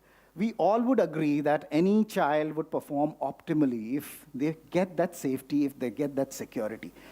Suddenly thrusting them in an alien city just because they have to prepare for an examination causes a lot of duress. And we read or we hear about lots of news articles that come out from different cities where children go out to prepare for these examinations and they are left all alone because they are not able to cope up with academic stress. They also take drastic steps. So probably the need of the hour is to keep them where they are safe, keep them in an environment where they are used to in the last 10, 12 years, and then they will be able to perform optimally at the very best. So this is something that we need to provide. And this is the solution that Q&I has tried to build in over the last 3-4 years. What we have over here is a very macro level at which we operate and how we personalize the learning that we are offering. As I said, Q&I's program offerings work in collaboration with the school. They work with the school. So Q&I focuses on grades 8 to 12. For grades 8, 9th, and 10th, we focus on building foundational learning skills of the students, which I'll talk about in detail as well. In 11th and 12th, the focus shifts primarily to the competitive examinations because that is where most of the students start to focus on. Currently, we are offering various subjects. We are in the process of developing entire gamut of subjects, including the languages and others as well. But currently, for grades 8, 9, and 10, we have maths, science, and social science on offer. And for 11th and 12th, it is physics, chemistry, maths, and biology. So that is at an overall overview of the program offerings. The second thing is Q&I programs work within the school. They work within the school. Q&I is not a coaching program. We do not operate coaching centers where our teachers will teach outside the school. So what we do is we work with the school, we align the academics with the school, and design a program that can be implemented within, either in the form of a hybrid system where we have some online component and we have some physical component, or in a completely physical model. So these are various models that we employ. So Q&I works with the schools to create an integrated learning program. And this is unlike an integrated learning program that we get across from the coaching centers where they take the students away in, they keep the attendance in the school and the students have to go and prepare in some other place. We do not work like that. We completely dedicate our teachers with the school that we are partnering with. So that is the kind of integration that we do. So that is the first part of the collaboration. The second is personalized attention to focus on individual student. And this is where I'll briefly talk about the kind of technology that we have built in.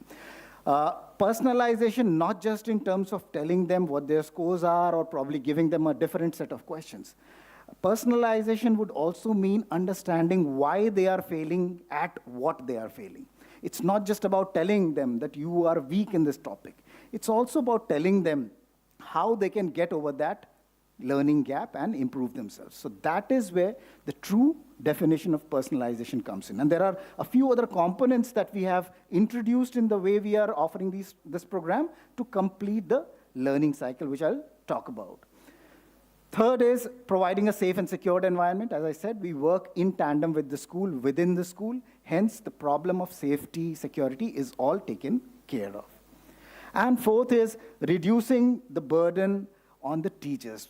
the kind of platform that we have developed, the kind of assessments and the practice that the children can do on our platform provides a lot of useful insights at the click of a button in a very, very easily understandable manner. And that offloads a lot of burden from the teachers to go through the whole exercise of setting question papers, correcting them, drawing insights from them. So all those tasks become very easy just at the click of a button. The administrators, the management, the teachers, at all levels, we are able to create dashboards using which they can see the information that they want to. So this is the kind of integrated program that we have tried to build in at a macro level. When we work out a program, when we work out a solution with a partnership with a school, we focus on the key success matrix, and that is defined right at the beginning of the program. So when we come to a school, when we partner with a school, we work on the tangible outcomes of the program. One, the results of the student. Second, it should translate into more people being aware, more people coming in to take admissions in the school, because we are bringing in a technology that we are saying is different, right? And the second thing that we are also saying is that we are trying to build a customized solution for the school. So at the end of it, it should translate into more students joining the school and better results to establish the credibility of the school. This was an idea about the whole program at a macro level, where we go integrate with the school. We offer solutions from grades 8 to 12. The subjects that we are offering for 8, 9, and 10 are maths, science, and social science. And for 11th and 12th, we are offering maths and science as of now. We are working on the other subjects as well. For example, for languages, we have a strategic tie-up with a global publisher. So we are working with languages with them. So we'll soon release that as well. Currently, this is the set of subjects that we are offering. Moving from the macro level to how it is implemented within the school, because even now, some of you might still be thinking that it still sounds like a coaching program. So this is the integration that happens when a school gets onboarded with us.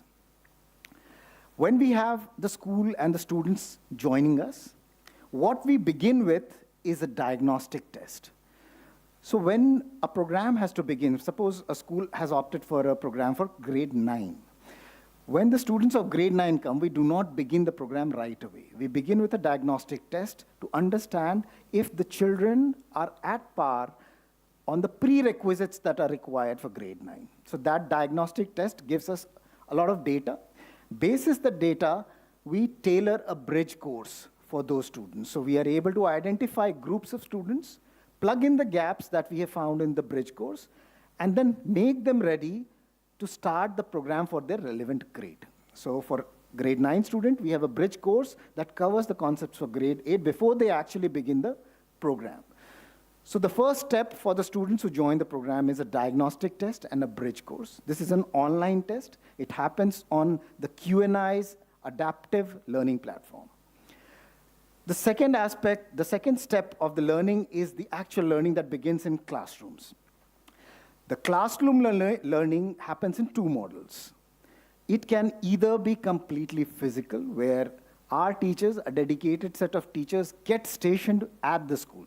Unlike a coaching institute where you have teachers visiting for a few hours, we have our teachers stationed in the school 6 days a week to work with the school, become a part of the entire system of the school. So that's a physical model where our teachers teach within the school only to your set of students 6 days a week, where they take care of the learning, they take care of their assessments, practice, the tutorials, doubts, everything. So that is one model. The second model is the hybrid model, wherein our master experts, they teach these subjects from our centralized studios in Noida. So we have the best of the teachers available in Noida. The classes are relayed live to the different classrooms that in the schools that have partnered with us. And it's not just purely online. We call it a hybrid system. Why? Because before beginning the program, for the 3 months, for example, if you're beginning the program, say, in April, we have these 4 months where we work with the school, where we work with the school teachers to align and collaborate together. So when the hybrid system, the hybrid model gets implemented, our teachers are teaching from the centralized studios, and we also have the teachers in school available to help us out. So it's like a two-teacher model where some part of the thing is, some part of the teaching and the learning is imparted by the teachers who are teaching online, and the doubts and some queries that are arising in the class are being dealt by the teachers in the school. And for that, we work together, we train, upskill, and make sure that we are at the same page when the program is being implemented. So the online model is basically the hybrid model for us, where our teachers teach online, and we have the school teachers in the school, in the classrooms with the smart board available for the students. So that's the learning. So these are the two models in which we impart the learning. Post the learning, the child has to go and practice. The child has to take assessments. And all the practice, all the assessment happens on the Q&I adaptive learning platform. Now, this adaptive learning platform, as the name indicates, it caters to child at their own individual learning level. So for a topic taught in the class, every child will get their own set of questions to address. Basis the questions that they attempt, they are told, or they are, the system understands them and then prepares the next set of questions that should be thrown to them and take them to the profession or that chapter or that subject in totality. So the complete practice and assessment on the Q&I platform. Now this Q&I platform is online, right? We require internet connection to actually access the platform. And this is where another question comes in from a lot of people, is the use of, how do you limit the usage of internet? If you give a platform, if you give a device to a child, any chance that the child is not going to utilize it in the best manner? I think there was a question raised as well. How do you control that? So we have thought about that as well. And as an organization also, we have been working on sensitive data. So we also conform to various guidelines, security, data privacy guidelines as well. So when we began creating the solution, this was the first thing that we addressed. We also we are able to provide assistance in controlling the usage of internet there. So we can also help the schools with the devices. So these devices, we don't produce it, we don't sell it, but we can arrange for these devices, tablet, handheld devices, which will be locked. And only the Q&I applications and the tutorial classes that we take, and only the content that the teachers are going to provide to the student is going to be accessible on the device for the student. And there is a console, there is an admin console, wherein we are able to track if somebody is trying to break the security system. Because you don't know, the children are today, they are quite advanced. They know more than what we know, so we also have to keep a tab there. So in terms of security, that is taken care of. So we can also provide the devices in case the school wants us to. The entire practice assessments happening on the adaptive platform give us a lot of data insights. Now, what do we do with that data? We generate deep analytics. Now, what is deep analytics? Deep analytics is not just telling students how they fared in the exam in terms of their accuracy. That is one parameter. That you scored 80%, you answered 80 out of 100 questions. But there are lots of other things, and that is what makes the technology that we are employing quite different from the others. The Q&I platform, when we started to build it out, the idea was to build a learning roadmap. Just like Google provides you with a journey roadmap, where you put in your destination and you start, and your starting place, you are told how the path is going to be, where you are going to get the jams, and how much time you are going to take there to reach at your destination. Similarly, Q&I's learning roadmap, or the journey that is depicted on the dashboard of the child, tells them that if they are preparing for any particular examination, for any particular grade, in their whole learning journey, where they are today, how they are going to reach the destination that they are looking for. If there are hiccups, then how do they address those, and what is needed to circumvent and fill in the gaps. So that is the kind of analytics that is generated. And how do we generate that? All the data that's available to us from the practice and the assessments that the children are taking up. The analytics also tells us about the gaps, the learning gaps in the children. For us, marks is an outcome. It's a byproduct of the learning skills. How good the learning skills are, marks is just a reflection of that. So we focus on the learning skills. By learning skills, we mean if the child is able to apply the knowledge, the child is able to analyze, evaluate, is the child good enough in terms of time management? Because a lot of these examinations would be timed tests as well. So the speed that they have in these examinations. So these are some of the strategic learning skills that they have. So these are the gap areas, the strengths and the weaknesses and the opportunities of the students. They are tracked and provided in the form of SWOT analysis. So the analytics basis the data that we get is divided, provided, and feedback is provided to the students to take actions. Because with a lot of data, students may not understand what is being told to them. So the power of AI enables us to design the feedback and recommendation in very simple terms. So if a child logs into Q&I, there will be a task center that tells them exactly what they need to do. So they don't need to focus and figure out if they are good in application skills, evaluation skills. They just need to take up the tasks that the system has designed for them. On the other hand, for the teachers who are teaching these children, they get customized reports at an individual level, at class level, at the school level, so that they can plan their remedial actions accordingly. So this is the kind of deep analytics that we generate. Before we close the learning loop and move to the next topic, after understanding the gap areas of the child, after understanding the opportunity areas of the child, what we do is we create small groups of students, homogeneous groups of students, who are at a similar level, and provide them need-based tutorial sessions. So these sessions are online.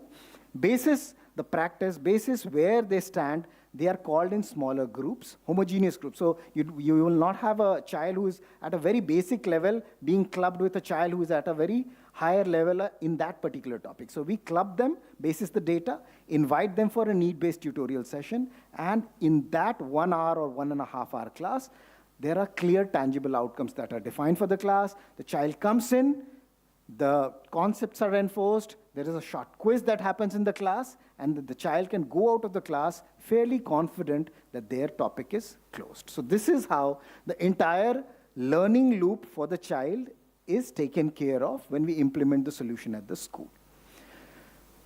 This is at a micro level. So we come to the school, we collaborate either in the online or what we call the hybrid mode, or the on-site or the physical mode where our teachers get stationed.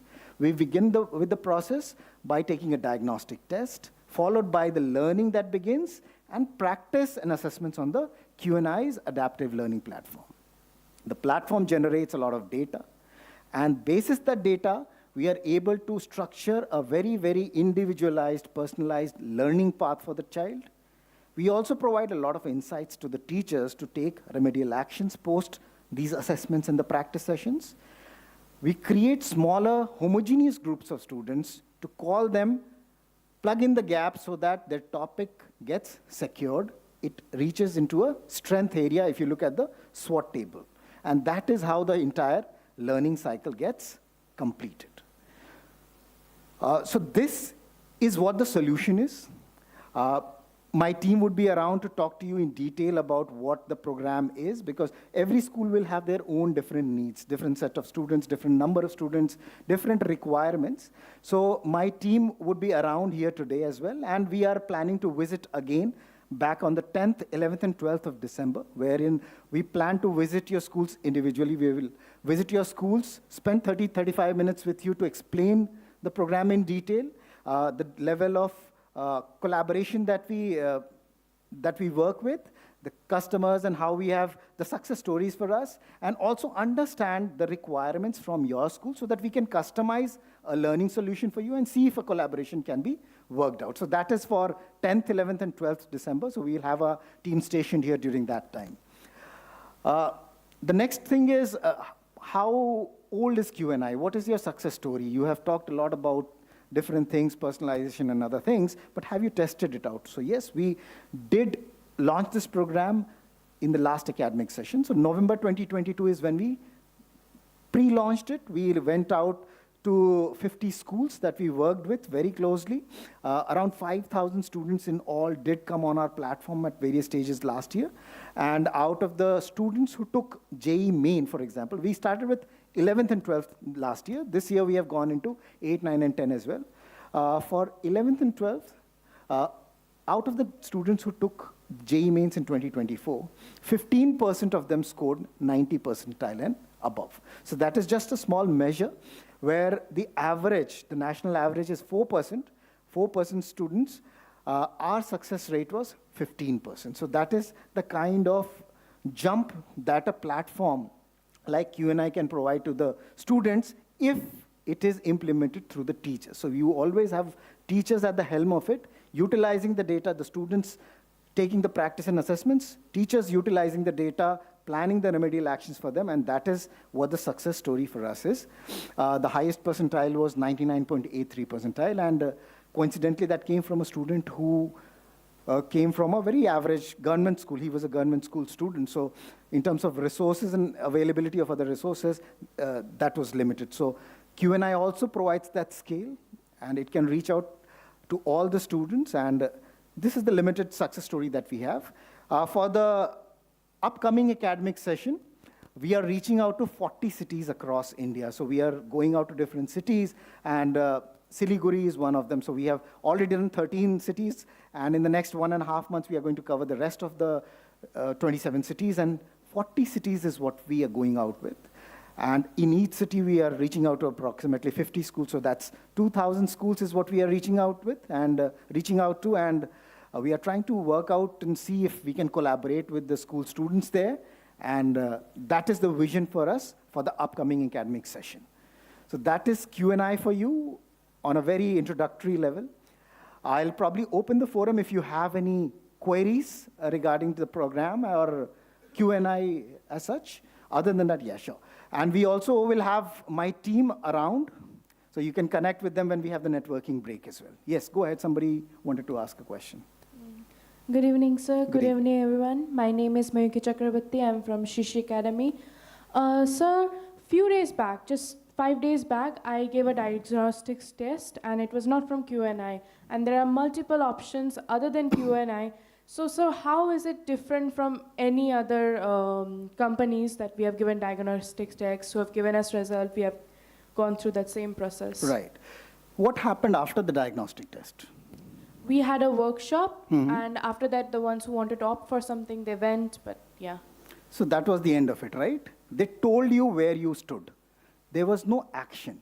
So that is what makes Q&I different. We also understand that as students, I might get to know where I am, right? I could be weak, I could be strong, but what after that? And that is where we are different. So Q&I does not stop at that. We believe, as I was talking about this whole learning cycle, diagnostic is just the beginning of it. From there, after understanding where you stand, it is important to bridge the gaps, right? And then also ask you, what are you looking for, right? Diagnostic test cannot be done in isolation. What is the purpose for it? So basis your journey, basis what you want to get to, we then devise that learning process for you. The teachers stay together. If you're doing it in the hybrid model, the school teachers and Q&I teachers together work with you to help you improve from wherever you are, whatever your benchmark is, to reach to the next higher level. So that is how we differentiate ourselves. Yes, sir. The mic.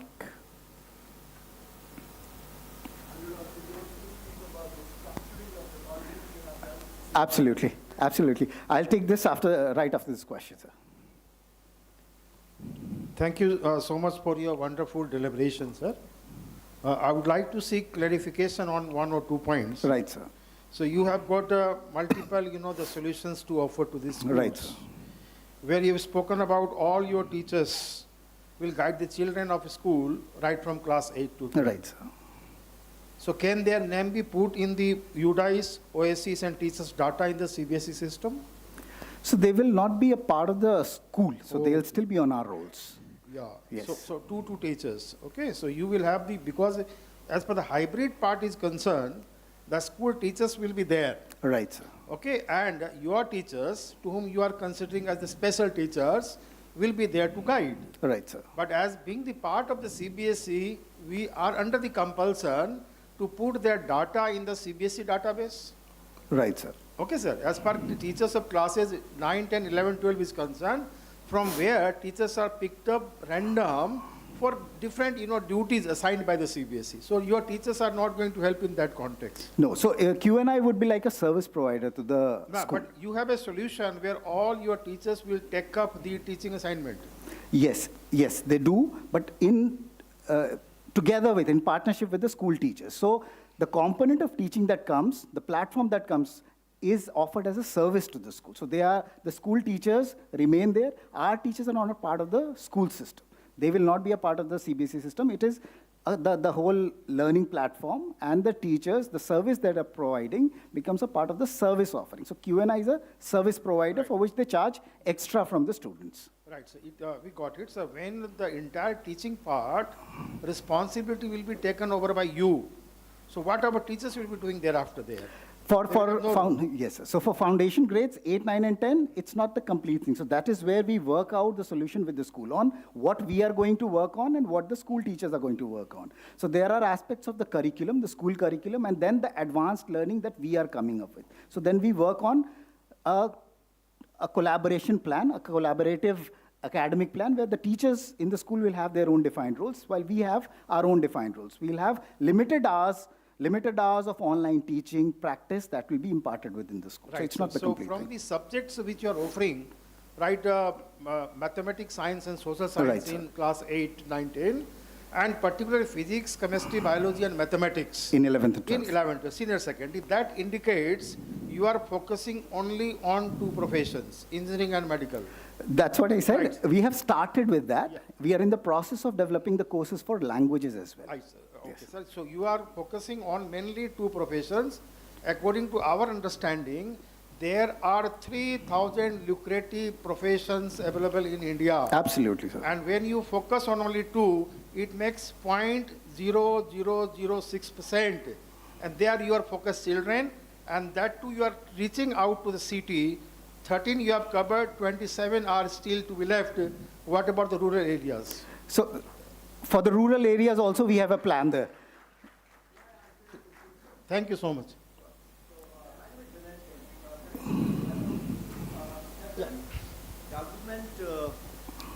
State government, to impart and to provide the same solution to all the governed school children. Most of them happen to be, this is a coincidence, most of them happen to be in the Northeast. So we thought that this is where we would like to begin, because we would like to provide it to all the government school children. We did start as a pilot project in government of Delhi school. We have done pretty well there. We were able to cater to 2 of what they call model schools, where they collaborate with many schools and bring their children home. That was the first part of the question. So we are not leaving behind rest of the children in the country. Now we are going in phases. We couldn't really have done that in one go. We have a large country. We have to really look after so many 100,000 schools that may be probably doing class 11 and 12 education. So this is the first phase of what we are trying to do here. I mean, every journey of 1,000 miles has to begin with a baby step, and this is exactly where we are right now. And we have therefore chosen a handful of schools within the country, say about 40 of them. But the plan is to go out to every single school in the country. Now, one thing that my colleague has not perhaps shared is, in the process of providing the homogeneity or democratizing education, we are trying to make sure that it is also affordable. Now, this is a big deal. In fact, we wanted to not to even include 2 of these models that we have begun with. This is only to introduce what the Q&I platform can do to children, how can it transform education and the way we help our children learn. But this is just the beginning. We would really like the school to integrate these platforms on their own. I mean, we do not really take pride in providing teachers. We are not good at that. That's not our core business. Our business is to get into the education technology. And this is what is our focus going to be going forward. But this is what we are trying to do so that we introduce ourselves as an organization, as a solution, and then it will be taken over by the institutions themselves. Now, what we take pride in is we are trying to bring the glory of the school back to school. We're not a competing solution at all, as we have tried to share this in a few minutes ago. You said that in your platform. The next thing is CUET is the next thing we're trying to do here. So we're not focusing only on engineering and medicine. This is something that we couldn't really do together. So we have to focus on one or two aspects of taking our platform, taking our concept into the school system. So we had to do this because we thought almost about 10 million students, a crore of students between 11 and 12, prepare for NEET and engineering every year. And if we are able to solve one problem, probably we'll make a dent over there, you know? I mean, we'll have to prove ourselves before everybody kind of embraces us. So these are just the beginning steps. We are very sensitive to the fact that we are not trying to focus only on engineering and medicine. We are definitely already working on rest of the other subjects as an organization. That's our commitment. Hopefully I did address it all. I think I had a couple of children trying to ask me something. Sure, perfect. Did I answer it? Thank you so much. And to add to the differentiator that we were asked for earlier, so as I said, Thomson Digital has been into the space of providing content for the last 50 years. And that, again, is a differentiator for us when we brought in the program Q&I. How? Generally, you have a lot of material, lots of questions available online in the form of books to you, right? What Q&I does is takes these questions and not just treats them as a question coming out from a chapter or a topic.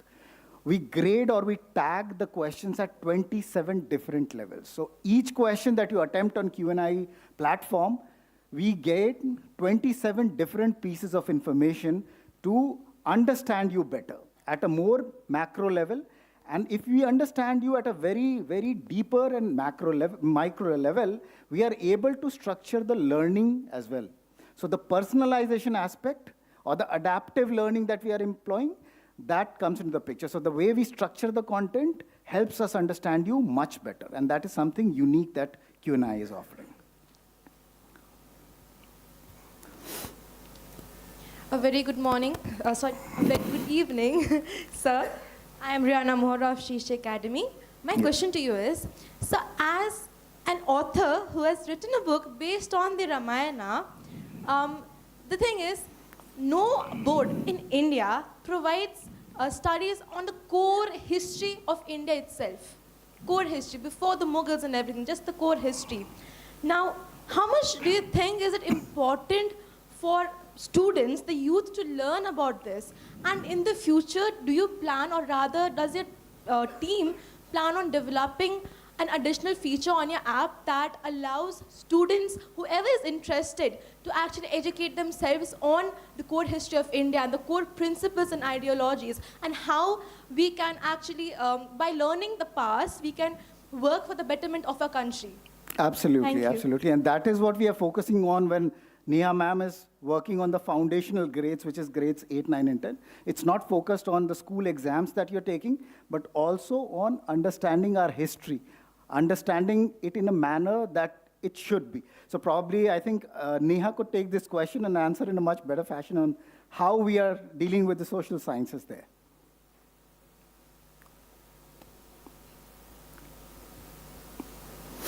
First of all, this is a really good question. You touched my heart.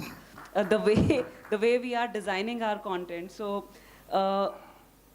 we begin with mathematics. So our entire math concept, you can keep seated. Our entire math concept is based on 4 major skills: pattern recognition, visual perception, and strategic competence, and procedural fluency. Then comes sciences. Again, 4 major skills we have taken, and our entire content is based on that, which is lab proficiency, numerical and data proficiency, your conceptual understanding, and your real-life application. Now, when it comes to social studies, we did a deep research on what will be those 4 major skills. The very first skill was socio-political understanding, interdisciplinary understanding, and policy analysis. So if we are picking up, say, in grade 8 or grade 7 about any history concept, you give me any history concept, I'll connect with the content. Doctrine of lapse or unification of Italy. So doctrine of lapse, Indian history I'm picking up. Now doctrine of lapse, it's a part of history. But what is its relevance in today's life? So you will find questions based on that. You will be given the policy itself to read that, to understand, and we will be asking questions based on that. Look, okay, now, if you, how would you use social networking today and bridge the gap between whatever policies were launched? So connecting that history to real world today is something that we are doing. So interestingly, a very recent lesson, it was on Raja Ram Mohan Roy and Ishwar Chandra Vidyasagar, what they did. Now, in our lessons, we kept on asking children if there was a power of, say, social media at that point in time, how fast or how slow, or what is your opinion on the implementation of or the eradication of sati? So bringing that history and connecting it to real world today is something that we are doing. And those skills of social studies which are missed, which we don't touch as educators because we are always short of time, is something that we are doing with the help of AI. I hope that answers your question.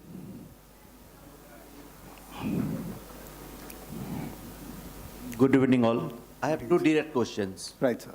Please provide us, is it possible for you to provide us some demo version of it? Yes, yes, sir. So we will work that out. We'll talk to you, and we'll be providing you live demo versions of it as well in the individual sessions. And the second direct question, what is the package? The pricing? Pricing. So again, as I said, it's a customized solution. It depends on the strength of the students, the model that you're opting for, and other things. So we will get down individually with all of you and then understand your requirements. Is it today? We can do it today. We are again coming back on the 10th of December as well. So anything would work. Thank you. Good evening, sir. I would like to extend the scope of our respected principal sir's question.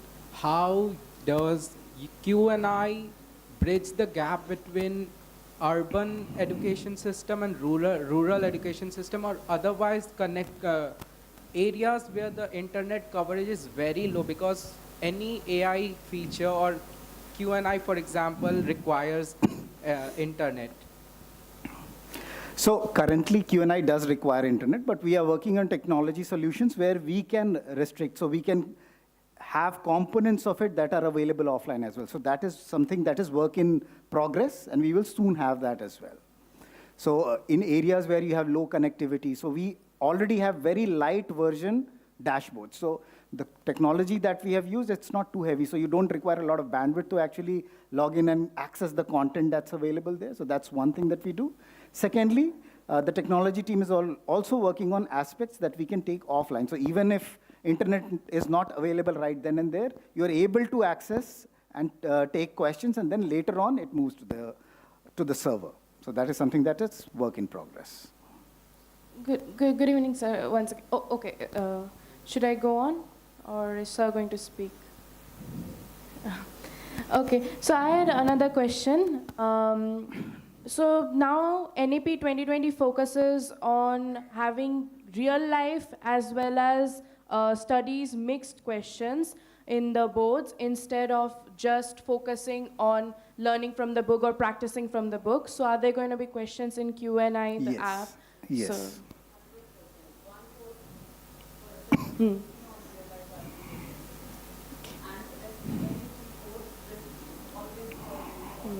The applications of it, yeah.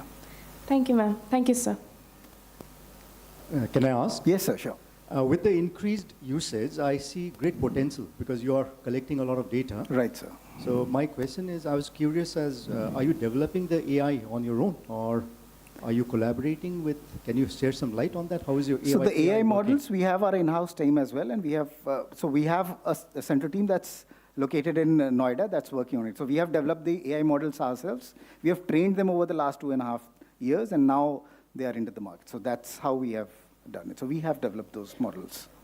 Thank you.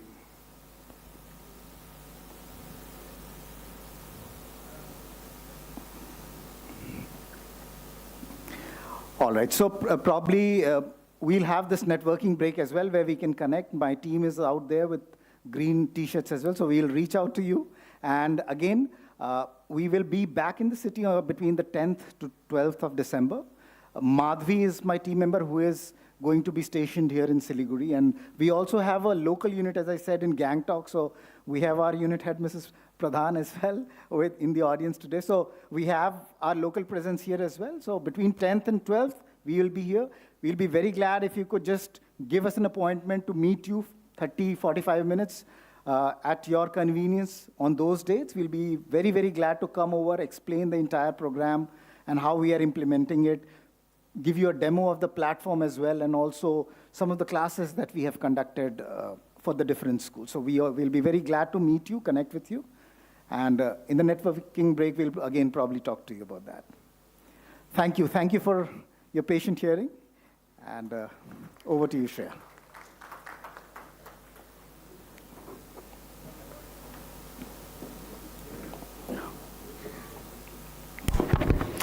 Thank you, Anurag. That was a very insightful session. And thank you to the audience. It was wonderful engaging with you all. Can we please have a huge round of applause for each and every one? Thank you. Well, now we have a short networking break. Okay. We have a short networking break for 15-20 minutes. It's a great opportunity to connect with one another, take up all the questions you'll have with the Q&I team, with the other fellow educators, school leaders, students. So it's a great opportunity to connect with one another. Also, there's some snacks and refreshments outside. We'll reconvene in 15 to 20 minutes after the short networking break. We look forward to having you back.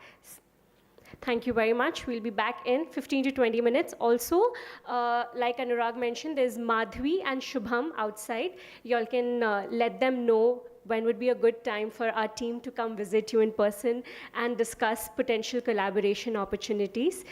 And the second announcement, as I told you all, this entire event is being live streamed. Please do share the link with your friends and family so that they can watch you live in action.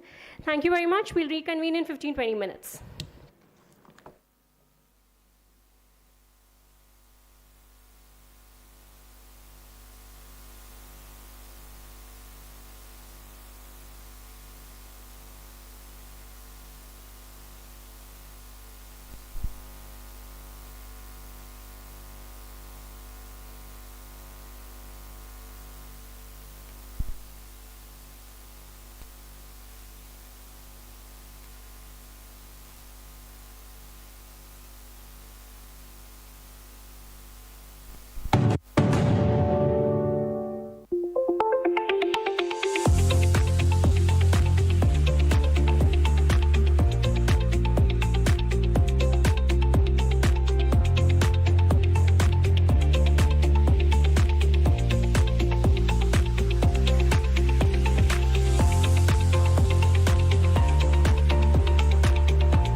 Before designing any product, we try to understand why we are building and then what we are building. So we have to be very clear about why we are taking up any project or any product feature or any offering for that matter. We just spend a lot of time on deciding why and the what's, and that involves a lot of surveys and researchers and talking to people who are actually going to use our product. You just don't build it for today, you build it for tomorrow. You have to have that whole roadmap in front of you before you actually begin with the process of designing the first draft of it. And then we get into the process of designing the launch and the features that will go into it, and every team what tasks they are going to take. And then we come up with a strategy and go out into the market, and then the next step is to evaluate how the product is doing in the market. The other important aspect of it after releasing a product is to understand, get the feedback, and make the necessary changes so that it is actually usable.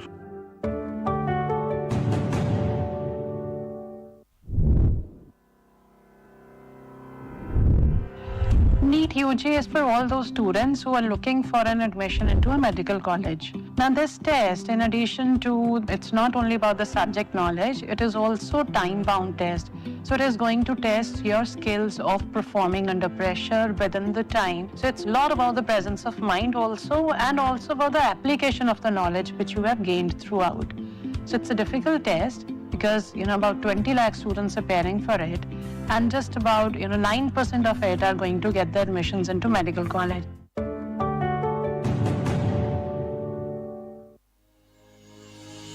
I'm Dr. Vikesh Kaur, Principal Doon International School, Jammu. I'm really proud and honored to be a part of such an event that has been organized by Q&I organization. I extend my heartiest congratulations and generous gratitude to the founder and CEO of Q&I, Mr. Vinay Singh, and his team for organizing such a great event where almost all incredible intellectuals of Jammu and across Jammu, they were brought together under one roof. Basically, this event was about transformational leadership, which is the need of the hour.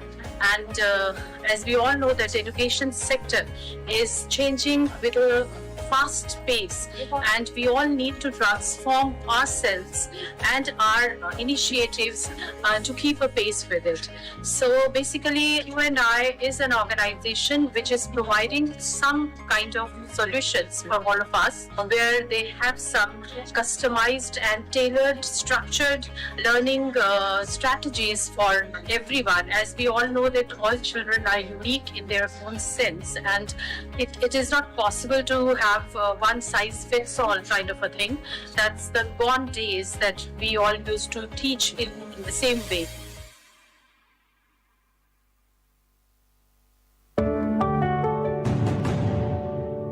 The thing which I feel best, the cycle which was told in the seminar, that give test and analyze your weakness and the strength. I really do think as a student, this will really help for any student to get to know what point they're really lacking on. I'll promote this to my peers and juniors also. Such a new and unique platform. It is very, what to say, I have no words. First time I have encountered such platform with such qualities that it is pinpointing you where you have to focus.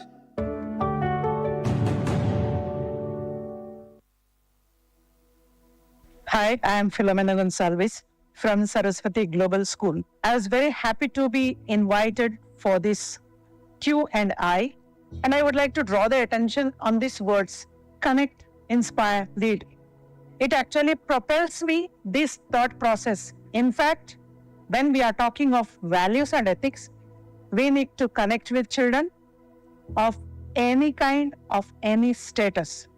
Then comes inspiring. A leader has to inspire, and that's how we leaders lead, and children will follow us in the leading path. The second point to be noted is creating connections in order to teach, inspire, learn. We also spoke about personalized learning, which is very important. Yes, we need to meet all sort of children, and this is possible. And today we got a thrust from Q&I to do this personalized learning. I'm so grateful for this inspiration, and also for all those leaders who spoke about creating connections and personalized learning. Thank you once again, Q&I, for inviting me. I go back enriched. Thank you so much.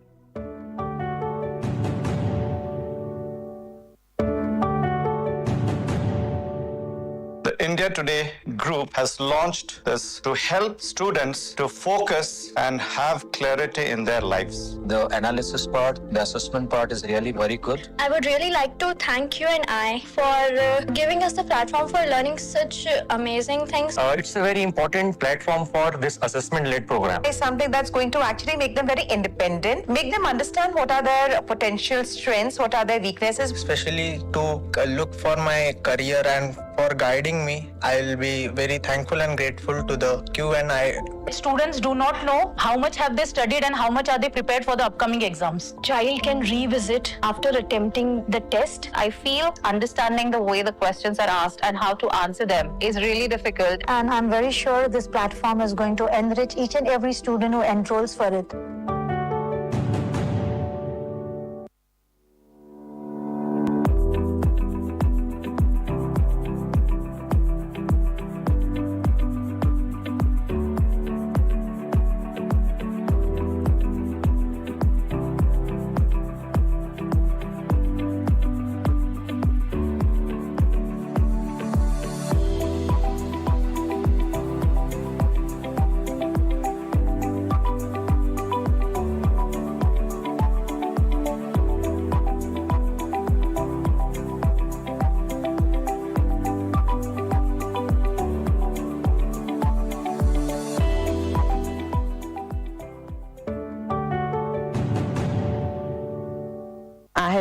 seen my son, prepare very closely for JEE. So I've been a part of his journey. From my perspective, the challenges which a student face, one is the enormous syllabus which a student has to cover.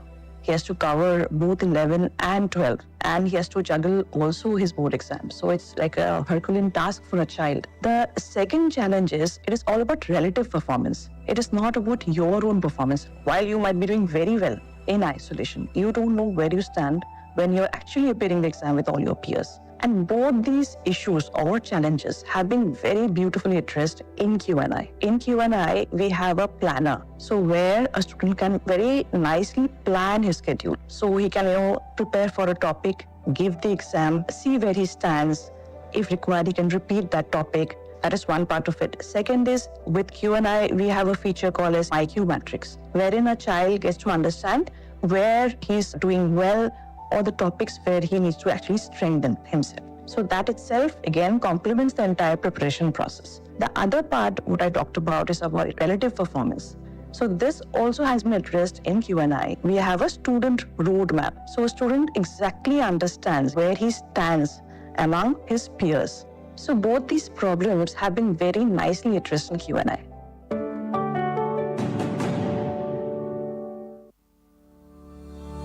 We also like this Q&I complete concept, the way they are planning to equip and empower students.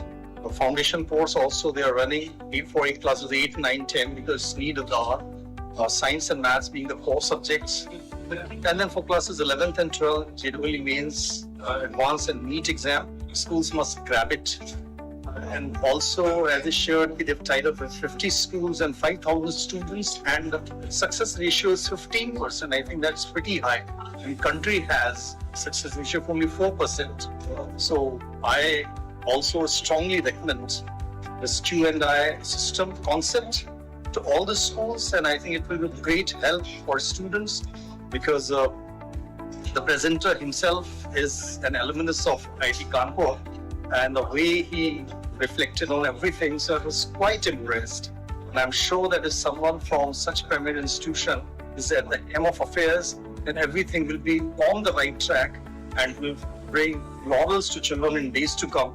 So I wish Q&I team all the very best, so that the schools and students of Jammu, they should reap the benefits of this great facility available at the doorstep.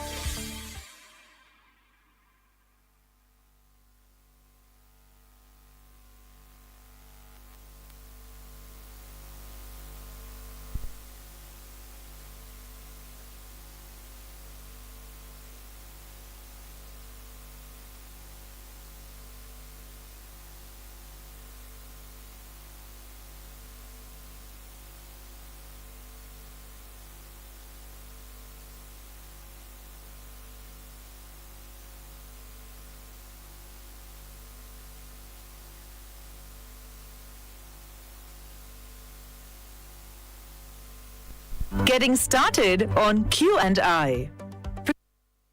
Preparing for competitive exams can be challenging, but we're here to change that forever. Introducing Q&I, the assessment-led learning platform that brings the fun back into learning and gives you the tools to perform at your level best in JEE and NEET. But what exactly does assessment-led learning mean, and how can you use it to your advantage? To find out, let's dive into our platform. To begin with, visit www.qanditoday.com and click on Login. If you haven't already registered on our website, you can do so by filling this form. Now enter your registered mobile number and click on Get OTP. And well, you know this part already, don't you? So let's skip ahead. Once you've fully logged in, you'll see this page. Simply select your level of subject-wise proficiency before clicking on Continue. That will bring you to a personalized assessment, a diagnostic test that shows you your current level of readiness for the final exam. It also helps our unique assessment-led learning platform craft a personalized learning journey for you. To proceed, simply click on Attempt Now. Now read the instructions carefully and click on Take Test to start. On Q&I, testing is easy and seamless. To see how, let's take a closer look at the test panel. On the top, you'll see the section-wise number of questions. Under it, you'll find your question panel. This countdown bar shows the average time that other students take to respond to a question. You can skip a question by clicking on this arrow. Once you select the answer that you think is correct, you have 3 options. You can save your answer and move to the next question, save your answer and mark it for review, or simply mark it for review and come back later. These tools help you highlight those questions that you'd like to come back to. You'll be able to see which questions you've marked out in the summary panel. Over here, you can also see how much time you've got left to complete the test. From this panel,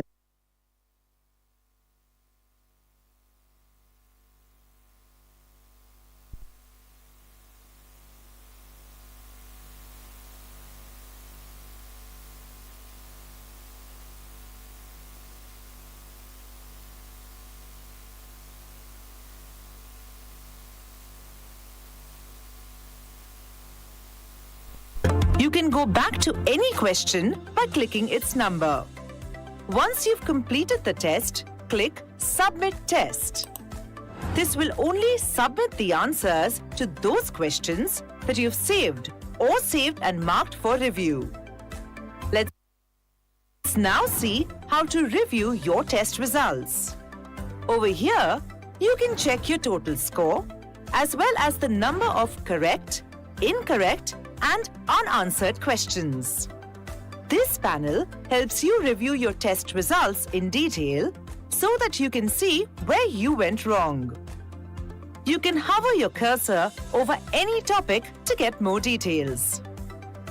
Once you make it to this screen, you've officially taken the first step in your Q&I journey. From here on, our unique adaptive engine will craft a dynamic learning journey that's tailored for you. And pretty soon, you'll begin to see the difference that Q&I makes to your prep. So, what's next? More on that in the next video, where we'll take you through Q&I's insightful and intuitive dashboard.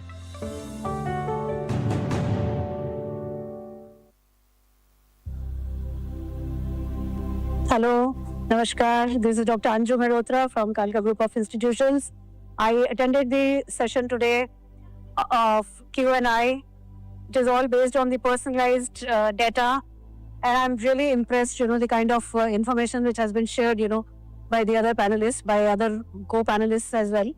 So it's very interesting to know that, yes, our learners, they are getting future ready. So it's very important that how through this kind of technology, we can incorporate in the existing education system. About Q&I, I would say that I really like something which is very, very catchy, the slogan. It says, I in you. And this is the best part of it because it's a journey, for a human being that we have to explore I, which is actually in you. So it is more of, based on the life skills, on the human skills, other than the technology. Technology, of course, exists. And we all have to learn, unlearn, and relearn certain things, but nothing like life skills. So I really congratulate and give all my blessings to Q&I and wish them all great, for their future as well. Thank you so much. Q&I is a product which actually solves one of the most critical challenges of the students preparing for the competitive exams, and that is one size does not fit all. Having said that, the schools and the other institutions helping students crack these exams are doing a fantastic job themselves in doing whatever they are good at. There's a missing piece out there, and that is they are unable to sort of solve every single individual's personal problems in terms of understanding, learning, strengths, weaknesses, and opportunities. And that's exactly what Q&I does. The second thing is the adaptive engine we have all worked on. This is another unique feature. which is substantiated by the kind of content we have created to run it. So when it is adaptive, it actually understands the current and the actual proficiency level of every single student who comes on the platform on the very first day. Having understood where exactly the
Yes. Hello?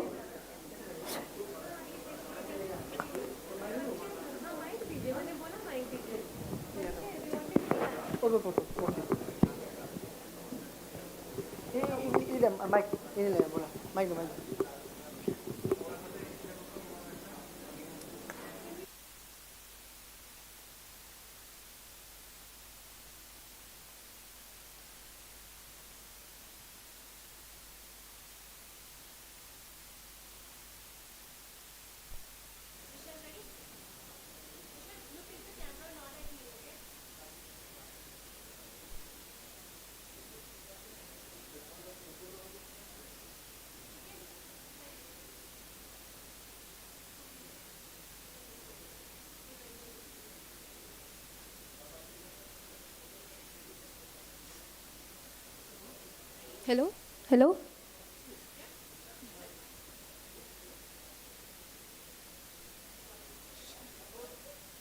Hello? Okay. Should I start? Okay.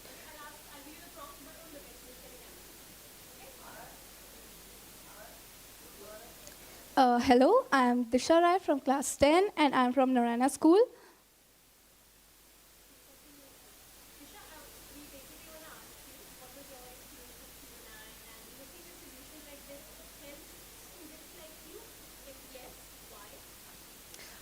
Okay, so yes, this Q&I session actually helped me a lot. So from today's session, I learned that Q&I provides different kinds of sessions for each and every student who are at different levels. Like if a student, like two students are having a problem in the same topic, but another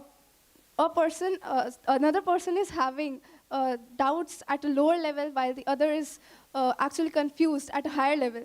They'll be provided with different kinds of questions and different kinds of teachers to explain it to them.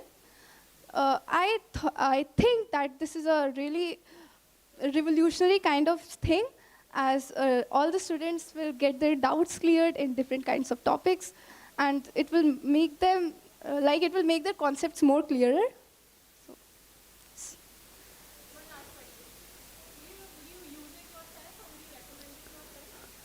I would actually do both. I would even use it for myself and even recommend my friends to actually go for it. Thank you.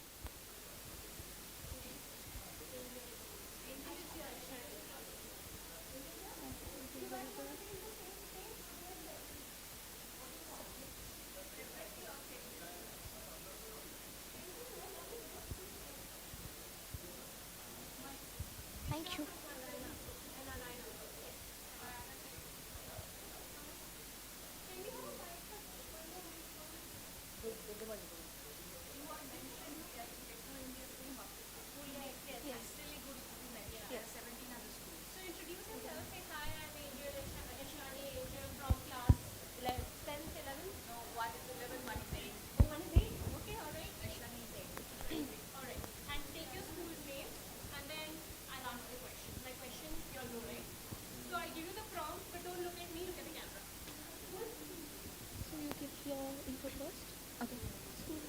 Okay. So I'm Angel Sharma from Techno India Group Public School, Siliguri. Hello, this is Aishani Sengupta from class 8, Techno India Group Public Schools, Siliguri.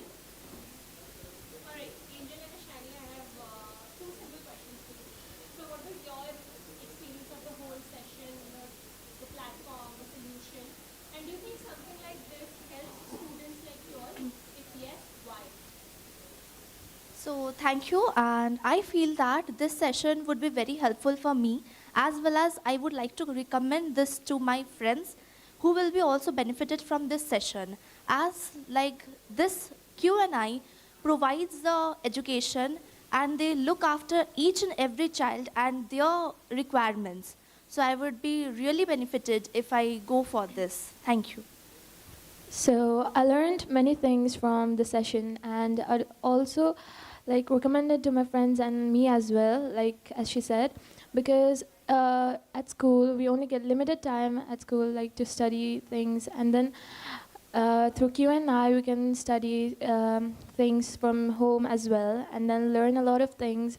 And it's sometimes it does get difficult because there are many students in our school, the same school, and then in the same classroom, and then different students have different perspective.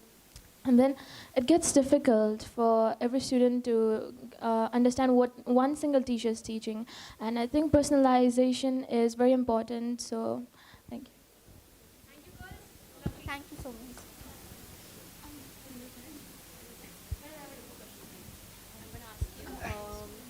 What was your learning from the session?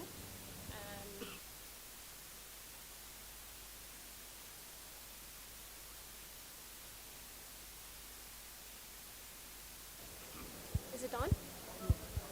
You just have to introduce Hello. yourself. Yeah? Introduce yourself, say your name, your class, your school, and then I'll give you the prompt. But don't look at me, look at the camera. Hello, I am Mayank Sharma from class 10 from Narayana School, Siliguri. That's fine. Don't look at me, look at the camera. Okay? Yes. So, Mayan, I have two simple questions for you. What was your biggest learning from the session?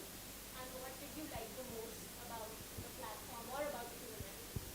What I loved the most from the Q&I session was that we are being provided with with a system in which we know our strength, we know our weakness, and from that we are being provided with a course and by which we can solve questions, we can analyze ourselves and be more prepared for our future.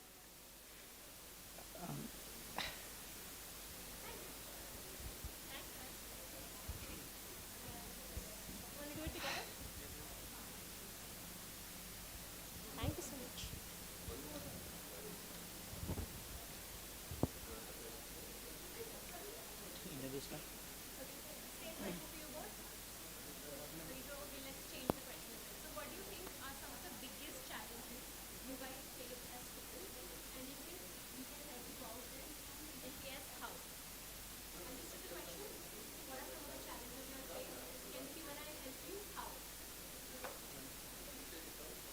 Myself, Aman Kumar Singh from Landmark High School. Both have to introduce yourselves, name, class, school. Yeah? Good work. Can you also have a smile and speak? Lovely. Myself, Aman Kumar Singh from Landmark High School. Myself, Sanjeev Sarkar from class 12, Lamlet High School. So we are learning in our classroom, in our home. So while we are learning, we faces various problems and we can't do it by own. So we need one teacher instantly to do that. So at that time, this app will help to solve that problem at any time, and we can get the answer at any time. So this app can help us.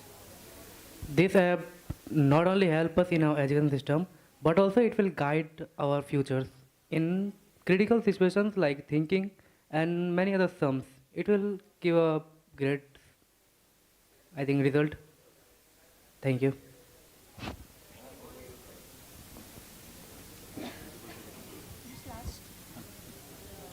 I have you girls, right?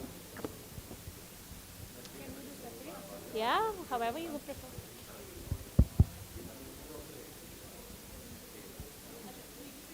Okay. Okay. Hi, my name is Mayuki Chakrabarti. I am from Shishi Academy, Siliguri. I'm from grade 10. And basically, the thing I learned from here is that, so while I was watching the panel discussion and everything, I came to have an insight on how the teachers and our educators think. And I realized that sometimes technology can help us in this way, with the extra things. Like, for example, when I study for my exams, I tend to repeat the same kind of questions. I do not realize what's my weakness. So when it finally comes to my exams, I tend to make the same mistakes on repeat. Like, for example, for me, it's assertion reasoning. If I had more questions on assertion reasoning, And that was my favorite part about the session, is that I realized that Q&I can provide us with these questions that we are weak in. So once we have these weak questions, they're going to provide us with those questions on repeat so that we can practice. After all, practice makes us perfect. And I really like that they are going to integrate that and make us practice and analyze us as students. We know that when our teachers look at us, they're trying to make us practice. Our teachers work really hard for us. I do know that. But they cannot provide everything for our each and every student. So I really like that. Thank you.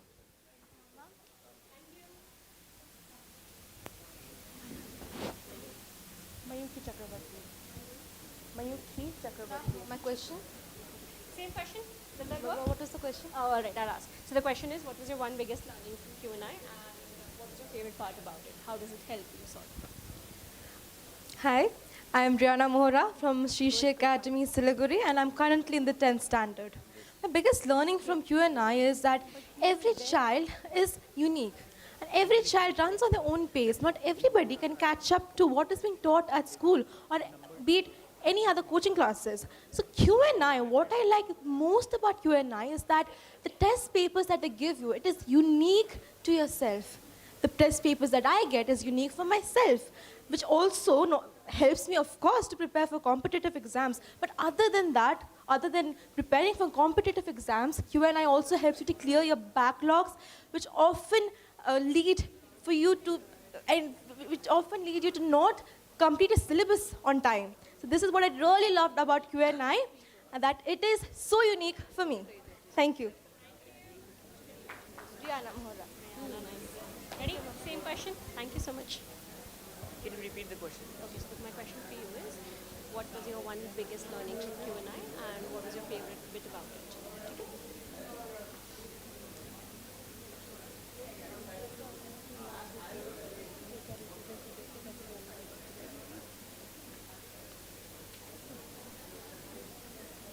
Hi there. My name is Evdeep Bose, and I study in the 9th standard of Siliguri Model Senior Secondary School. My biggest learning from today's session is that how organizations like Q&I are helping to develop and to design the future system of education in India. How they are helping to create a bond between the teachers, the educators, and the learners, along with the experts from this organization. It also provides individual personalization, and that was my favorite thing about it, and the thing that I love about it the most. Thank you. Thank you.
ado, let's begin the award ceremony. Please put your hands together for our first awardee this evening, Mr. Vinod Kumar Rai, Chairman, Woodridge International School.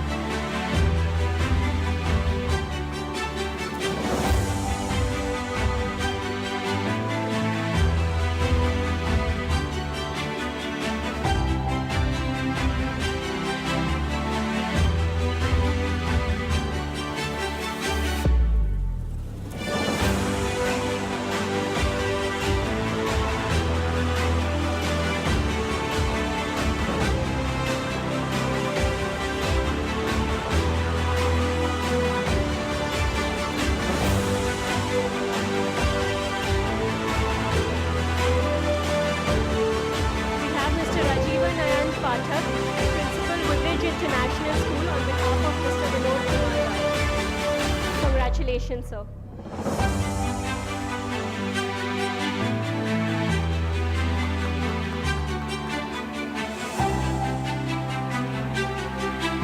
The next award is for Mr. Arindam Chakraborty, Founder Principal, Royal Academy. Congratulations, sir.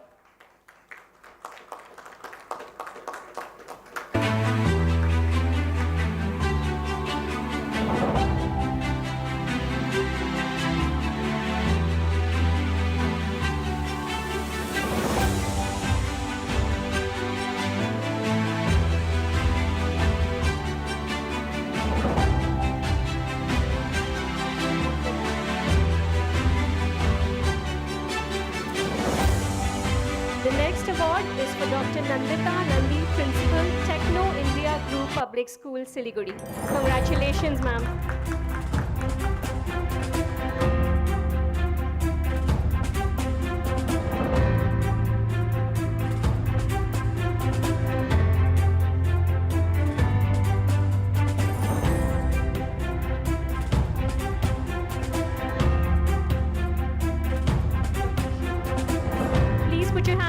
For Dr. Shyam Sundar Agarwal, Principal, Siliguri Model High School.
next winners, Mr. Dinshin Yonzin and Mr. Sunil Chetri from Himali Boarding School, select.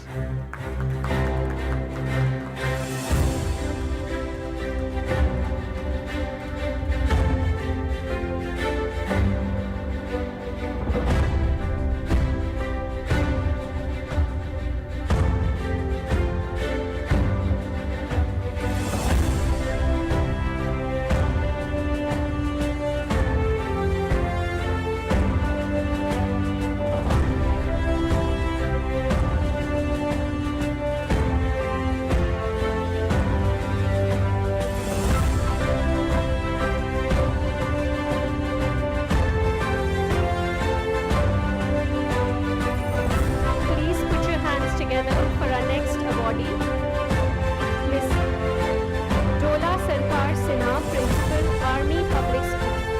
Now.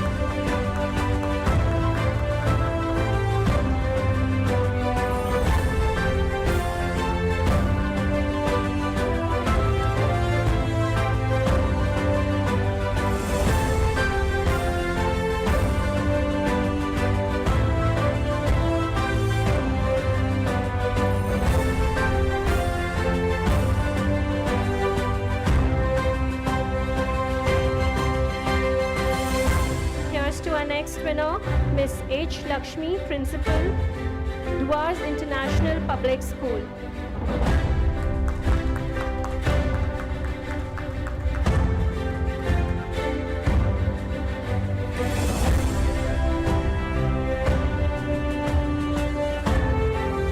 Congratulations, ma'am.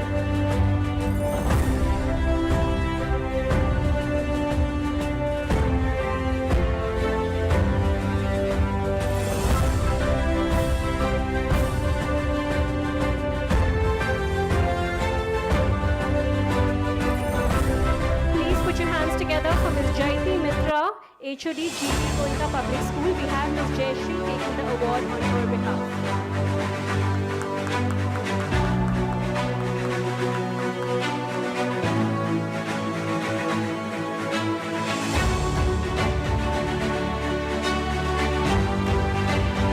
Congratulations, ma'am.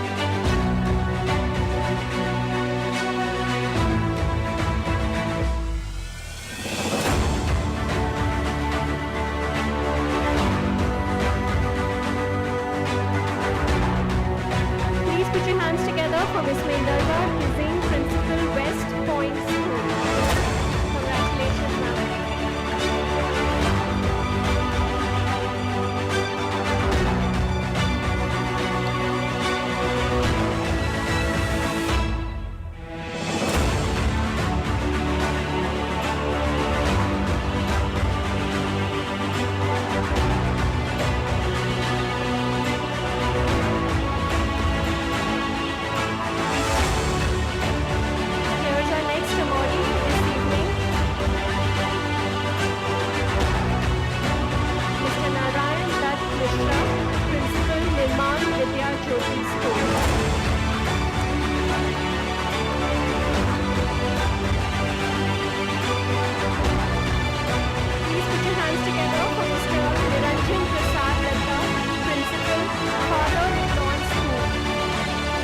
sir, for Mr. Prafula Mani Pradhan, Principal, Sacred Heart School, Siliguri.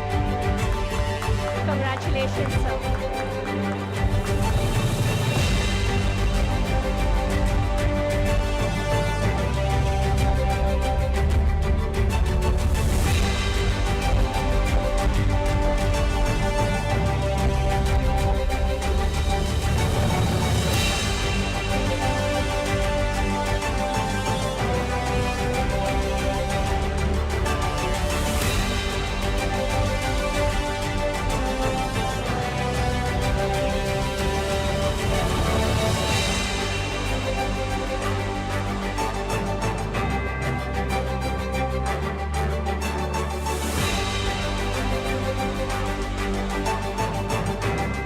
Heartfelt congratulations to Mr. Prashanta Kumar Dhar, A2B, Birla Divya Jyoti. Congratulations, sir.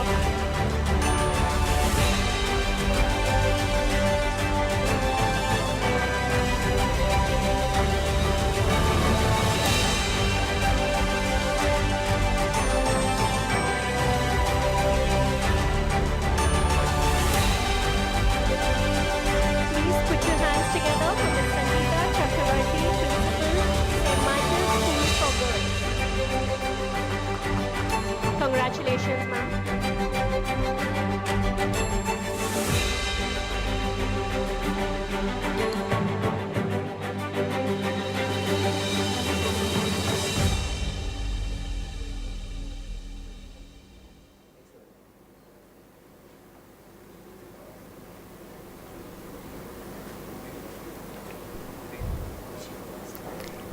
Here's to our next winner, Ms. Saroja Khetri, Principal, Sai Sundaram School. Congratulations, ma'am.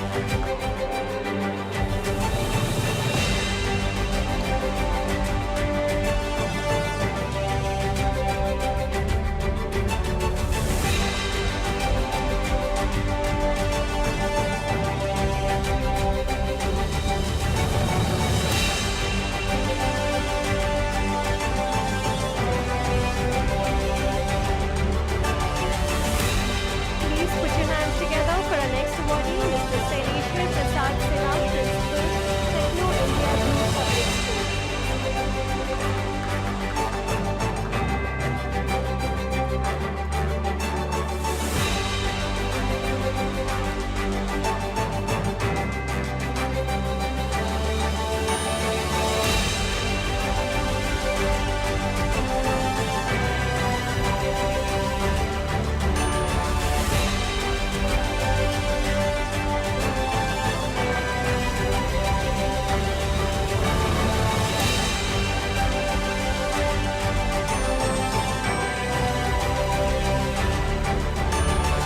Here's to our next awardee, Ms. Surji Tiwari, Senior Academic Coordinator, Delhi Public School.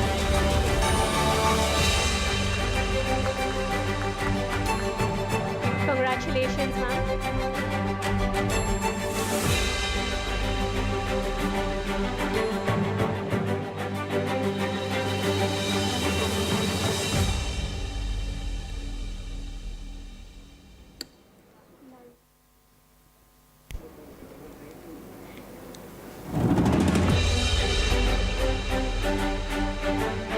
Please put your hands together for our last awardee for tonight, Mr. Umesh Gupta, Rector and Principal, Limelight High School.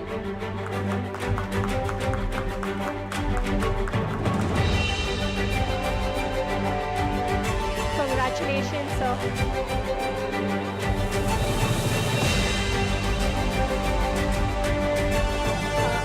I'm going to request all the awardees to kindly stay back for a group photograph.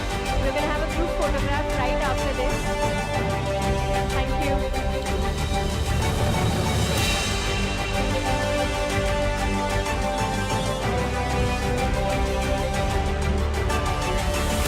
Thank you, everyone. A big congratulations to all the awardees tonight. Thank you, team. Thank you, sir, for doing the honors. May I now request everyone to kindly join us on the stage for a group